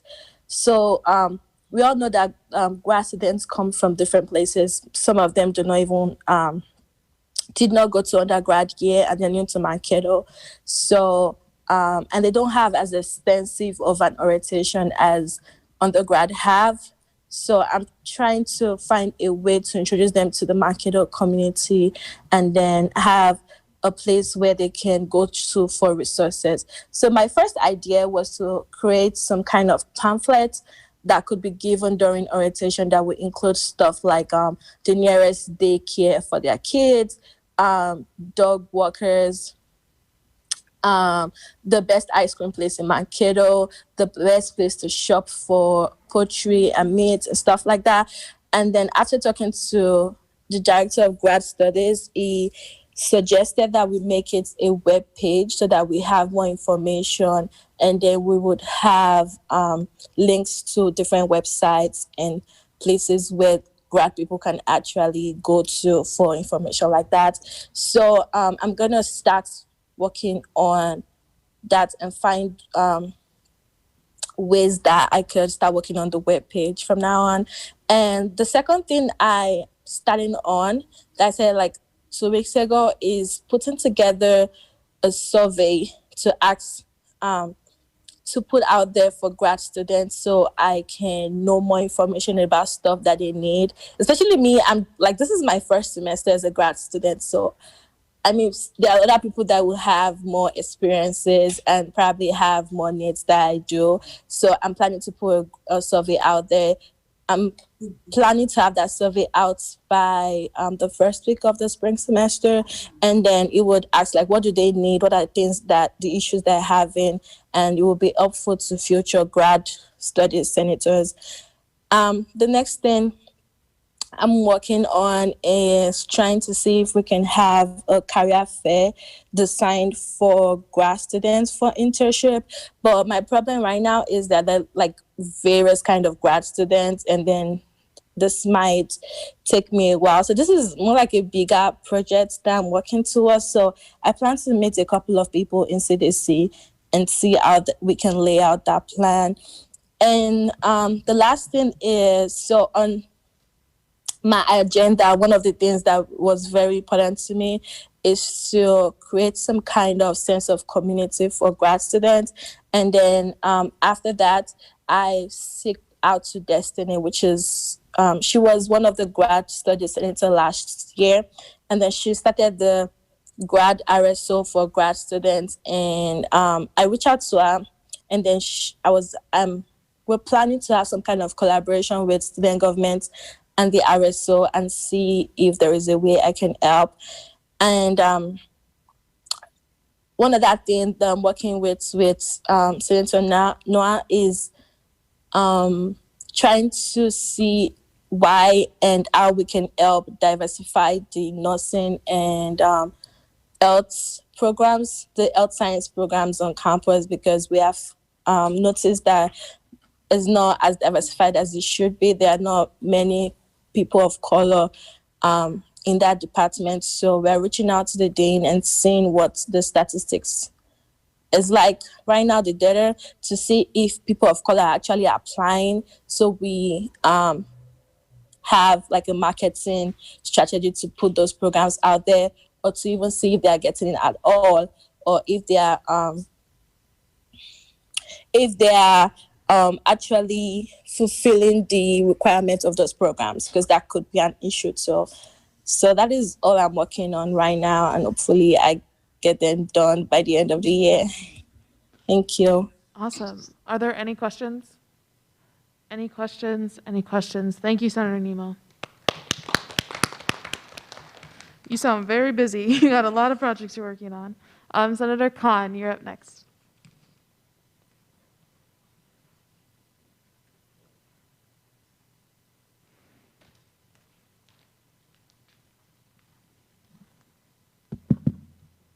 All right. My name is Manahal Khan. I'm the senator for College of Science, Engineering, and Technology. At this point, you guys all should remember my name because I introduced myself like 3 times in the same meeting. So today I will be giving my senator report. I'll be telling you guys what I've been working just the past week. So a little bit about my senator project is I am working to improve on finding more internship opportunities and real work opportunities for the College of Science, Engineering, and Technology. I have been communicating with the CDC and looking into how they're doing, what their process is. I've been communicating to the lady who actually deals with College of Science, Engineering, and Technology internship opportunities, and we did set up a time. I'll be having my first meeting with her tomorrow. My goal in that meeting is to find out ways where I could convince them to collaborate with me and get more students involved into a program where students who have already done internships can come in, share their testimony, share their experiences, and be somehow involved in a program to find more opportunities for students, because it would not only help students, but also help the faculty to see what students are looking for in their internship programs. So I'm big on finding opportunities for students, so I'm going to be looking into that. Other than that, I have also collaborated with Senator Gabbard on her senator project to find internship opportunities for the students of mass communication. Just in a conversation, we found out that these students try to find internship opportunities, and I happen to be the person who work in a place where we can collaborate and find these opportunities for students. Thank you for ID Solutions for being so open to giving more opportunities to students and paying it. So yeah, that is it. Other than that, I really want to say that if I have been communicating to all the senators, but if you guys have any projects or you guys are doing anything where it comes under my area and I can help you, I would love to collaborate and work with you guys on those areas. So feel free to reach out to me. And happy Halloween. Thank you. Are there any questions? Any questions? Any questions? Seeing none, thank you, Senator Khan. Okay, next up, I have Senator Hussain.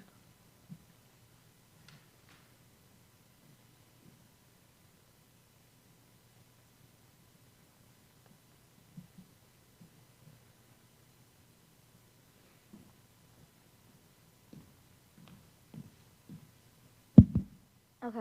Hi everyone. I'm Senator Hussain from also the CSET department. Updates for my my project. So, quick recap. I was working on the advising department in the CSET college, and we had some issues and stuff, and students were complaining about one of the biggest complaints that I heard during the interviews that I conducted was that students believe that advising faculty does not have enough time for them and that there's too many students allocated to per advisor.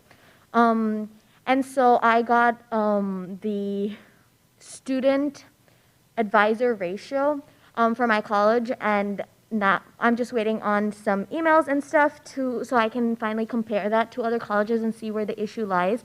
But one thing that I figured out with my associate dean was that if students cannot reach out to their advisors or their advisors aren't being helpful, students should at least be able to check the website and find a four-year plan that they can follow easily.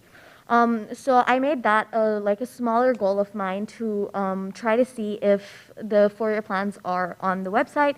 And after checking the whole website and looking into every Bachelor of Science, Bachelor of Art offered by the College of Science, Engineering, and Technology, I emailed the department chairs and stuff and got, well, I'm just waiting on the responses, but we're gonna try and put up four-year plans for each major so that people have some, like students have a backup plan once their advisors are not responsive to them. And with that, I yield. Wonderful. Are there any questions? Any questions? Any questions? Thank you, Senator. Senator Swancutt.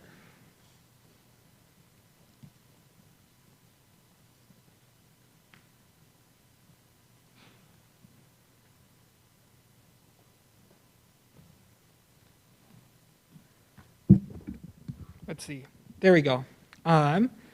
Senator Swancutt. I'm Residential Life Senator. I don't have very many updates to share with you today.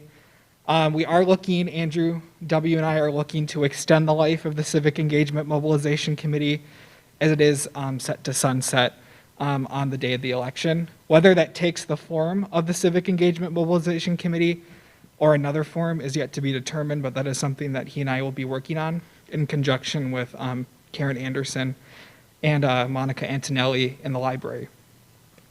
My original project of getting housing, temporary housing for students who are facing homelessness has hit a brick wall. So I am currently working on with Senator Berg on getting an LGBT learning community and maybe even an LGBT floor in the residence halls. So we are working on that right now. We did conduct a survey that was sent out on the email for the LGBT Center, and we did get about 30 responses, which is really nice. Overwhelming number of people want at least a learning community and even a floor to opt into. So that is something we'll be talking to Jean Clark and to Res Life about in the next couple of days. I'm sending emails after this meeting today. And that's it, I think. Yeah. That's all I have. I stand for questions. Okay. Are there any questions? Any questions? Any questions? Seeing none. Thank you, Senator.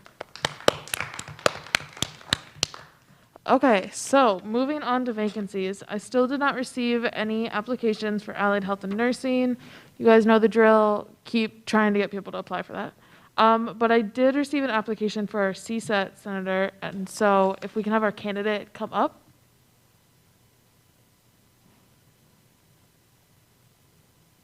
And then if you just want to step up to the podium.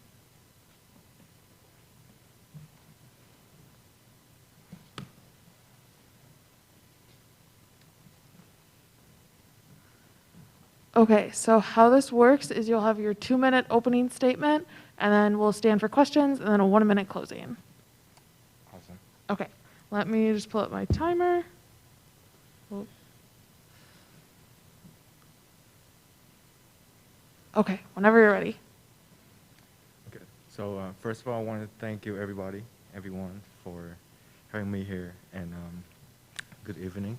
So my name is Nathan. I'm actually a international student from Vietnam, and I just graduated from associate degree from Seattle, Washington, and now I'm a first-year transfer student in MNSU.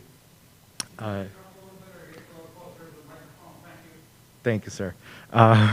So I'm an international student from Vietnam, and I'm just graduated from associate degree from Washington State. And I'm currently a first-year transfer student, and I'm going for engineering. And I was, sorry, a little bit nervous. I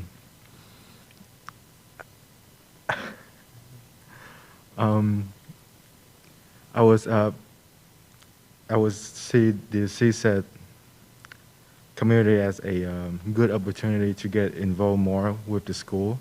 And back in my previous school in community college, I was working with student government in the back to help them with schedule event and workshop for students and get survey. And so on that, I wanted to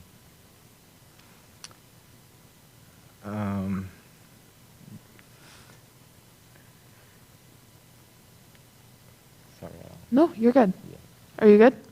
I just want to get a chance to like be involved with the school to be able to speak up whatever I have and ideas to contribute to the school, and I think that's pretty Yeah. much. Wonderful. That's 2 minutes. Thank you. Thank you. So we're now going to open the floor for any questions. Are there any questions? I saw Senator Flynn, I'm going to Senator Sain, then Senator Walford.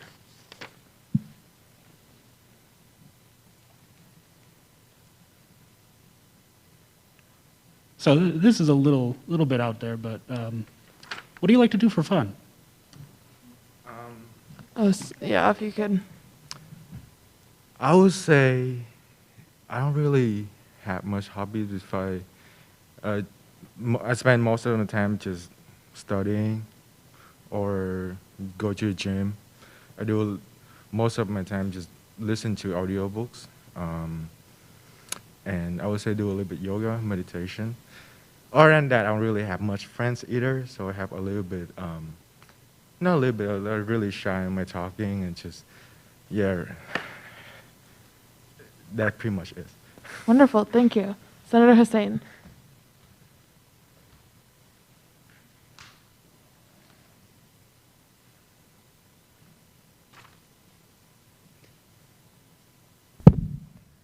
I got two back-to-back ones. First one is, what is your major? My major is civil engineering, structural engineering. Oh, that's tough. Good luck. My second one is, since you are, as you said, new on this campus, is there any like issues in the CSET department that you already see, or projects that you already see yourself working on?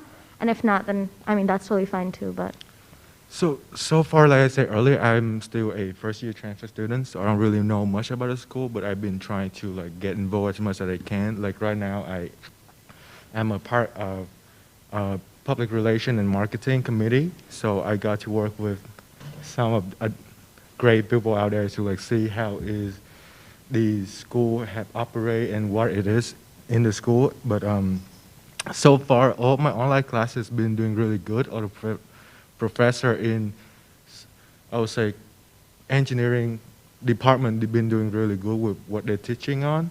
And I would say maybe it's just how we all getting used to the new normal, like the whole online thing, like how we say earlier about participation. Like we can have like participate, like video on or like question for student, or maybe even pop quiz to make them more engaged with this teacher in the classroom material. Yeah. Thank you. Senator Walford.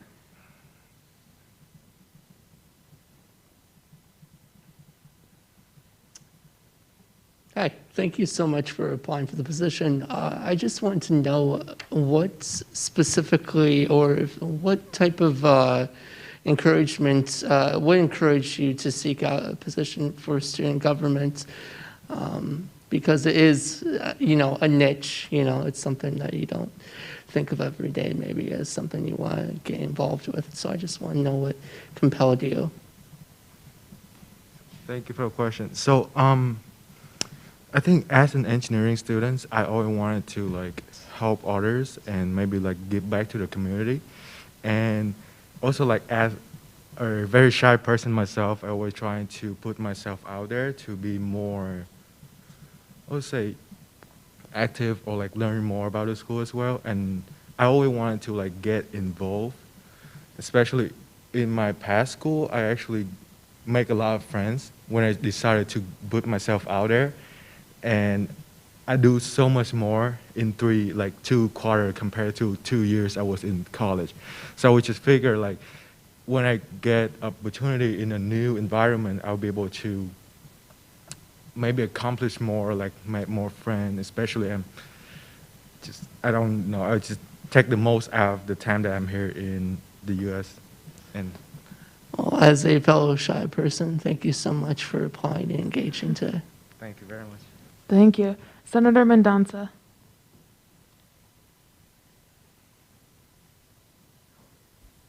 Sorry, I actually kind of yield with my question. Okay. Next up, I have Senator Khan.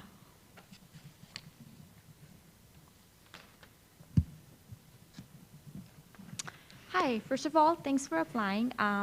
The question I have from you is, since this time, sorry, I can't see you. Since this is the pandemic and a lot of things are not normal, a lot of times students look up to us for solving problems or like asking questions. So for example, I've had people reach out to me with their issues that they're facing with their classes and their professors. So how do you, for example, if a student reaches out to you and tells you that one of their professors have been really hard on the class or they're not listening to them and they want to ask you to help them, how do you think you would take that situation and try to help?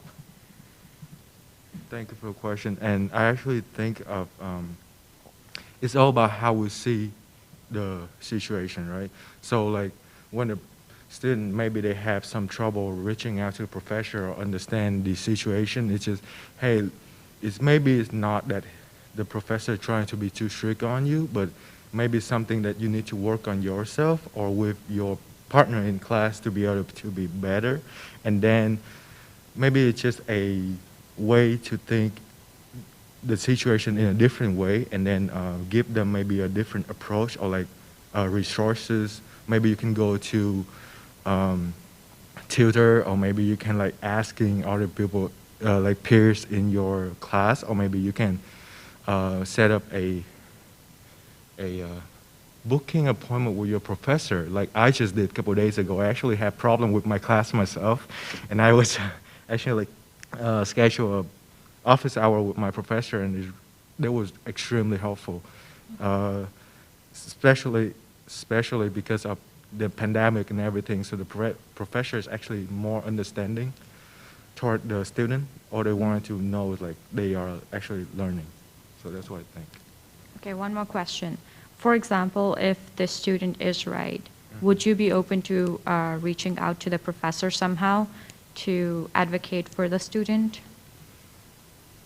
So let me clarify the question. Let's say if they are, can you like? If a student is having a hard time in a class, considering the fact that classes are going online and they're having a hard time maybe listening to the professor, or maybe they're having a hard time with a lot of, like we're getting 3 times more assignments right now.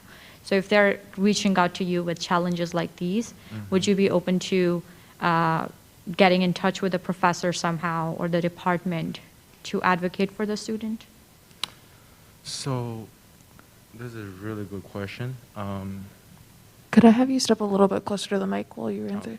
So that's a really good question. I was thinking possibly as a CSET representative, should be able to like reaching out to a professor and telling them or consult with them what the student might need, or what the professor maybe have like feedback or advice for the student, for maybe for us to reaching out to a student to be able to solve the problem. Or maybe we can like reaching out to those students have already taken the class and have good performance, and then we can like asking them to like help other students that are in that class, like studying and or like struggle with it. So that's what I think. All right, thank you. You're welcome. Thank you. Are there any other questions? Any other questions? Any others? Okay. Seeing none, we're now going to... Oh, do we have one in the chat? Okay. Senator Hopwood? Yeah, I just was wondering because I've heard from other students that there has been an issue with teachers or professors not, I guess, doing their job as well as they should, and they have reached out to them, and it was more of like, I don't know if a lot of other professors do that, but they do like an assignment where like everything is turned in like at the end of the semester, and the professor has said that if it's not done right, then they are doing it over winter break. However, students had like emailed her, and like she doesn't give feedback back like to them to like assist. So like, do you have any recommendations with that? So like, you mean is like the teacher say that the student can like turn in the homework by the winter break, or I'm sorry, I didn't really, can you like paraphrase the question? So like the students will, it's like writing assignments, but like if they aren't done right, she said that you'll be doing it over winter break is what I'm saying. Like that's what she had said to students, even though they'll email her and like ask like, oh, is it done right? But she doesn't give feedback back. So she's like, well, if it's not done right, I guess students will be doing it over winter break. And like, I don't know if that they can even like, if she's even allowed to do that, even if the semester's over, or like who do we should go to, or like what advice, or like what can you do to help with like how that could get fixed? I see. Okay. I mean, I think for that situation, maybe like consistency, reaching out to a professor already that doesn't work. And because I think there's a ethic about professor need to take their office hour, and those office hours actually on the Math Connect. So when you go on booking online for the Math Connect for the office hour, it's kind of like professor need to respond to that. So, okay, I want to meet you on this day, and we need to talk about this situation because, like, this is not gonna help me to, like, solve my question, like, problem in class. Like, what are you gonna do with this? Because I think, like, professor need this. I was reading about it. The professor need to be respond to their office hour when given by students. So that is, and I tried it on the Math Connect, and it's automatically set up the email to the professor and us to meet up in the office hours. So that should be working out. Does that answer your question? Senator Hopwood? Oh, sorry, I was still on mute. Yes, I feel like that does. Do professors, are they required to have office hours? That's a requirement for them? Okay. Yes. Yeah. Let's make sure we're... Okay. All right. Okay. Are there any questions for the candidate? Any more questions? Any other questions? Any other questions? Okay, stating none, we're going to go into your 1 minute closing now. So whenever you are ready. Yep. Okay. Thank you everybody for listening to me and for me a chance to stay here and talking. I a little bit nervous. I just wanted to get involved as much as I want, and as an international student, I think we do have some other ideas or like want to share with the school or be able to represent international students and contribute something to MNSU. And I promise if I am selected for a position, I will work my best or like contribute my best to the school. And thank you everybody again for listening to me. Thank you. So now, if we could have you go stand out in the hall while we deliberate. Thank you. Yep.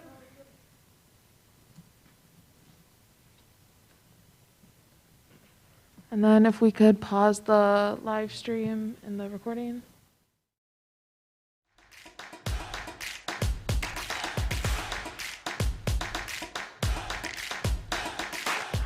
Hello, my name is Andrew Cherney, and I'm the student body president. Hello, my name is Arnavi Maltar and I'm student body vice president. Student government this semester has been really, really busy speaking for students, advocating for students, and some of the things we've been working on are We have been working on food insecurity, and for that we have started to raise funds through Chipotle for community engagement office that serves as the campus kitchen for our school. So this is a little step towards the food insecurity. That was one of our platforms, and the date is October 7th. Time is 5 to 9 p.m. and I would invite you all to join us and make a change towards the campus kitchen and support your fellow students and the fellow departments. student government's also been passing two important initiatives that are part of the platform Vice President Maltar and I ran on. The first was asking the university to waive course fees and the online differential for the next semester. The Student Senate successfully passed that last meeting or two weeks ago. And then just today at our last meeting of the week or of the month, we successfully passed a mental health resolution asking the university to provide more resources for our student body to help support them in our Zoom and COVID-19 challenges this year has already posed on our student body. We're really looking forward to the more work we can get doing for students. And we really, if you have any concerns or questions or have any ideas yourself, please reach out to us by either coming into our office, CSU 280, or giving us a call at 507-389-2611, or to send us an email at studentgovernment@mnsu.edu. We're always looking for student input, and your voice will be heard. Go Mavs! Go Mavs!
Yes, please.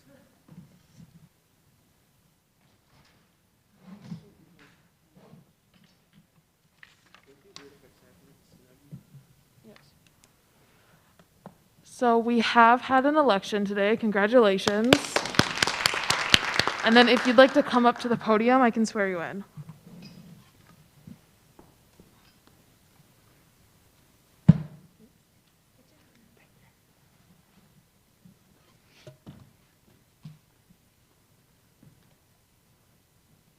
Perfect. And then if you could raise your right hand and repeat after me. I state your name.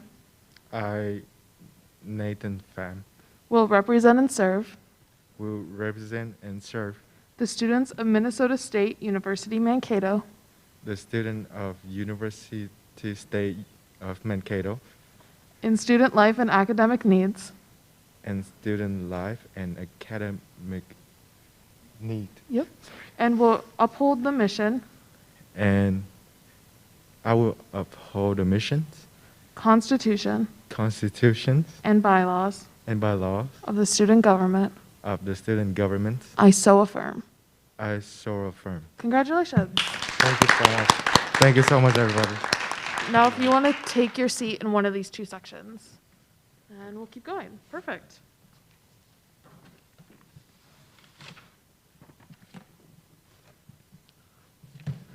Okay. So now we filled another seat. That's awesome. We have no new business, but we do have some old business. So this is the reforming of the Legislative Affairs coordinator position that we are going to open the floor back up for discussion. Are there any points of discussion on the motion? President Trenny. Thank you again. So again, to clarify what this is doing, just from last week, we're reforming the Legislative Affairs Coordinator position to now renaming it to the city, or, geez, I don't even remember what the City and Local Affairs Coordinator. Again, the reason why we're doing this is because in past history, the Legislative Affairs Coordinator position has had no duties, and typically, or rather this year in general, we are now paying this position.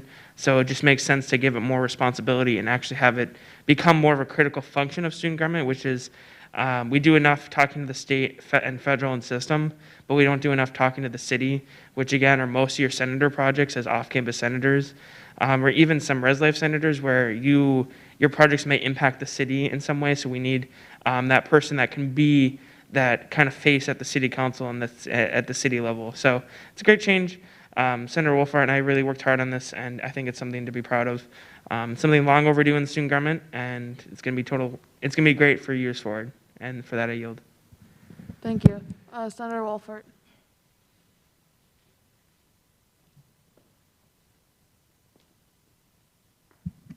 Thank you so much for the great introduction, Andrew. Yeah, and like he was saying, we are paying the position this year, so please give me the responsibility that my position is being financed with. Like, I definitely want to do the work and represent student government.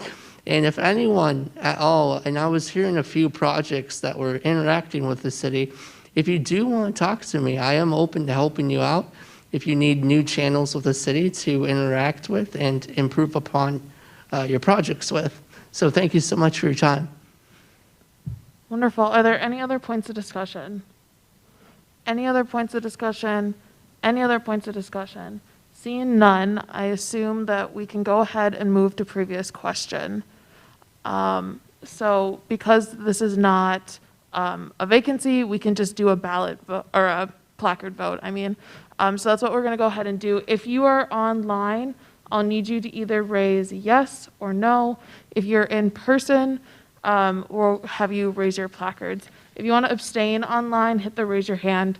And if you're in person, I'll call for it. So with that said, all in favor of passing the motion to reform the Legislative Affairs Coordinator position, please raise your placard now. 1, 2.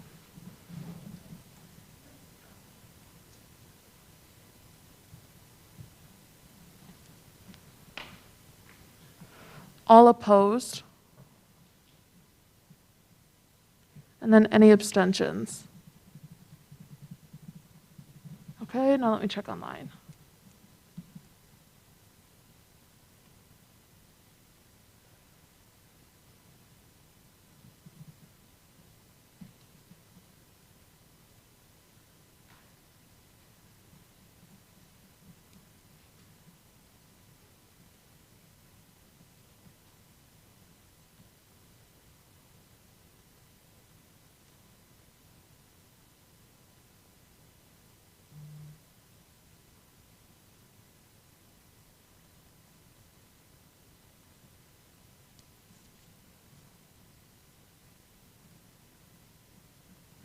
Okay, on a vote of 27 to 0, this motion does pass.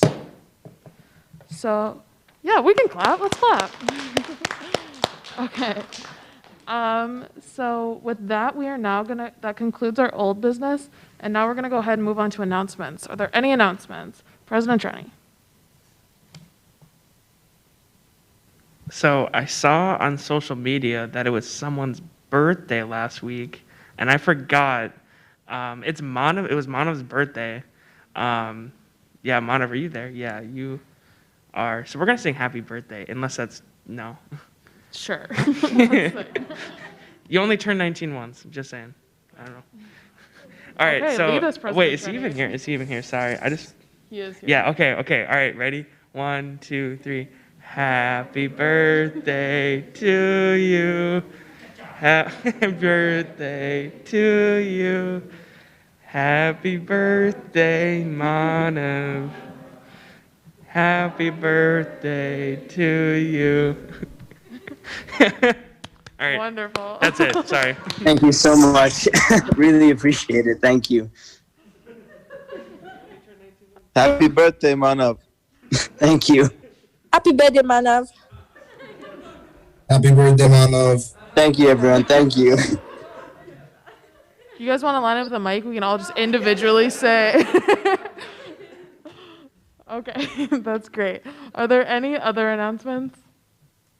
John.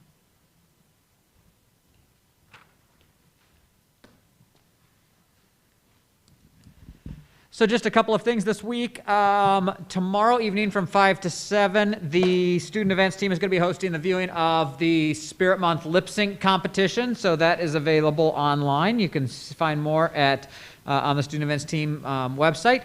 And then I would like to thank those who participated in helping to arrange or attending the ULEAD conference sessions that happened last week. So the event went off quite well given our circumstances. So thanks to leadership for for helping to plan that. Thanks to those who hosted or attended or otherwise participated. So that was a great success. In one of the other roles that I serve on campus, I'm the off-campus housing guy, and we have the official kickoff to the 21-22 housing search next week. Tuesday from 11 to 1 in the CSU Ballroom, there will be the first housing fair of the year. Many of our housing properties will be present. So these are properties that opt into our program and participate, and they're not inclusive of every property in town, but it is inclusive of most of those that are common with college students. So I'm guessing that most of you, if you live off campus, you probably live in a property that's managed by somebody who's going to be at this fair. So if you work with students who are living on campus and considering living off next year, please encourage them to attend the fair. If you're looking for a place for next year, please attend the fair. Also beginning that day, we will have MAV Hunt Housing Edition, which is a scavenger hunt that's going to last for 2 weeks with varying challenges for people to be able to complete. Some of them involve searching properties, social media, and websites, and then also some of them are going to involve going on tours or visiting the properties to actually check them out as part of your housing search. And so we will have well over $500 worth of prizes to give away as part of that scavenger hunt and encourage folks to participate. So you can find out more at mav-hunt.com. Thank you. Are there any other announcements? Senator El-Sadi. Yes, I just have one quick announcement. As President Trenny also knows, tomorrow, Thursday, October 29th, from 5 to 6 on Zoom, there's Election 2020, What Are the Odds, an event hosted by MNSU students, just to talk about the upcoming elections, which is very important for students to actually know who to vote for and how and when, and just to get a conversation between students to know how the next upcoming election will be executed. Thank you very much. Thank you. Senator Gabbard. Hi, so my RSO, PRSSA, is having a fundraiser tonight at Papa Murphy's until 7:30. So just wanted to promote that. And then tomorrow, the PR Marketing Committee is doing tabling again to encourage people to vote in the election. So we'll have the chalk wall, and then we will be distributing Spirit Month t-shirts. So yeah, that's all I have. Thank you. Any other announcements? Senator Walford.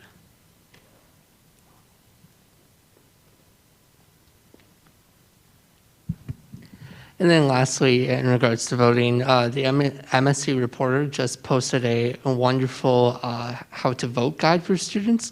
And then the library website also has a great student voting guide in case you want to look at it from the comfort of your own home. Thank you. Vice President Maltari. Adding on to Senator Walford's thing, reporter has started Senator Spotlights. If you guys don't know, so read reporter. Thank you. Any other announcements? Any other announcements? Any other announcements? Seeing none, we're going to go ahead and move on and do roll call quickly. So, Senator Biggs. Present. Senator Gustafson. Here. Senator Gabbard. Here. Senator Vondra. Senator Limo. Here. Senator Mendonça. Present and grateful for all the wishes. Thank you. Senator Parte. Present. Senator Salim. Senator Salim. Senator Nemo.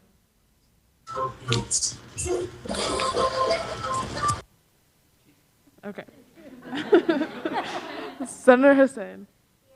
Senator Khan. Senator El-Sadi. Senator El-Sadi. Present. Senator Obera. Present. Senator Osman. Here. Senator Stiff. Senator Nelson. Here. Senator Weinzierl. Here. Senator Wickman. Here. Senator Ruiz. Here. Senator Wheeler. Here. Senator Hopwood. Here. Senator Rodditt. Here. Senator Bejarano. Here. Senator Swancutt. Senator Flynn. Senator Berg. Senator Berg. Senator Walford. Senator Mecklenburg. President Trenny. Vice President Maltari. Myself. Okay, and we are officially adjourning 5 minutes early at 5:55. Okay, so don't log out. I don't know. Hello, my name is Andrew Trenny, and I'm the student body president. Hello, my name is Arnavi Matar, and I'm student body vice president. Student government this semester has been really, really busy speaking for students, advocating for students, and some of the things we've been working on are We have been working on food insecurity, and for that we have started to raise funds through Chipotle for community engagement office that serves as the campus kitchen for our school. So this is a little step towards the food insecurity. That was one of our platforms, and the date is October 7th. Time is 5 to 9 p.m. and I would invite you all to join us and make a change towards the campus kitchen and support your fellow students and the fellow departments. student government's also been passing two important initiatives that are part of the platform Vice President Maltar and I ran on. The first was asking the university to waive course fees and the online differential for the next semester. The Student Senate successfully passed that last meeting, or two weeks ago. And then just today, at our last meeting of the week or of the month, we successfully passed a mental health resolution asking the university to provide more resources for our student body to help support them in our Zoom and COVID-19 challenges this year is already posed on our students.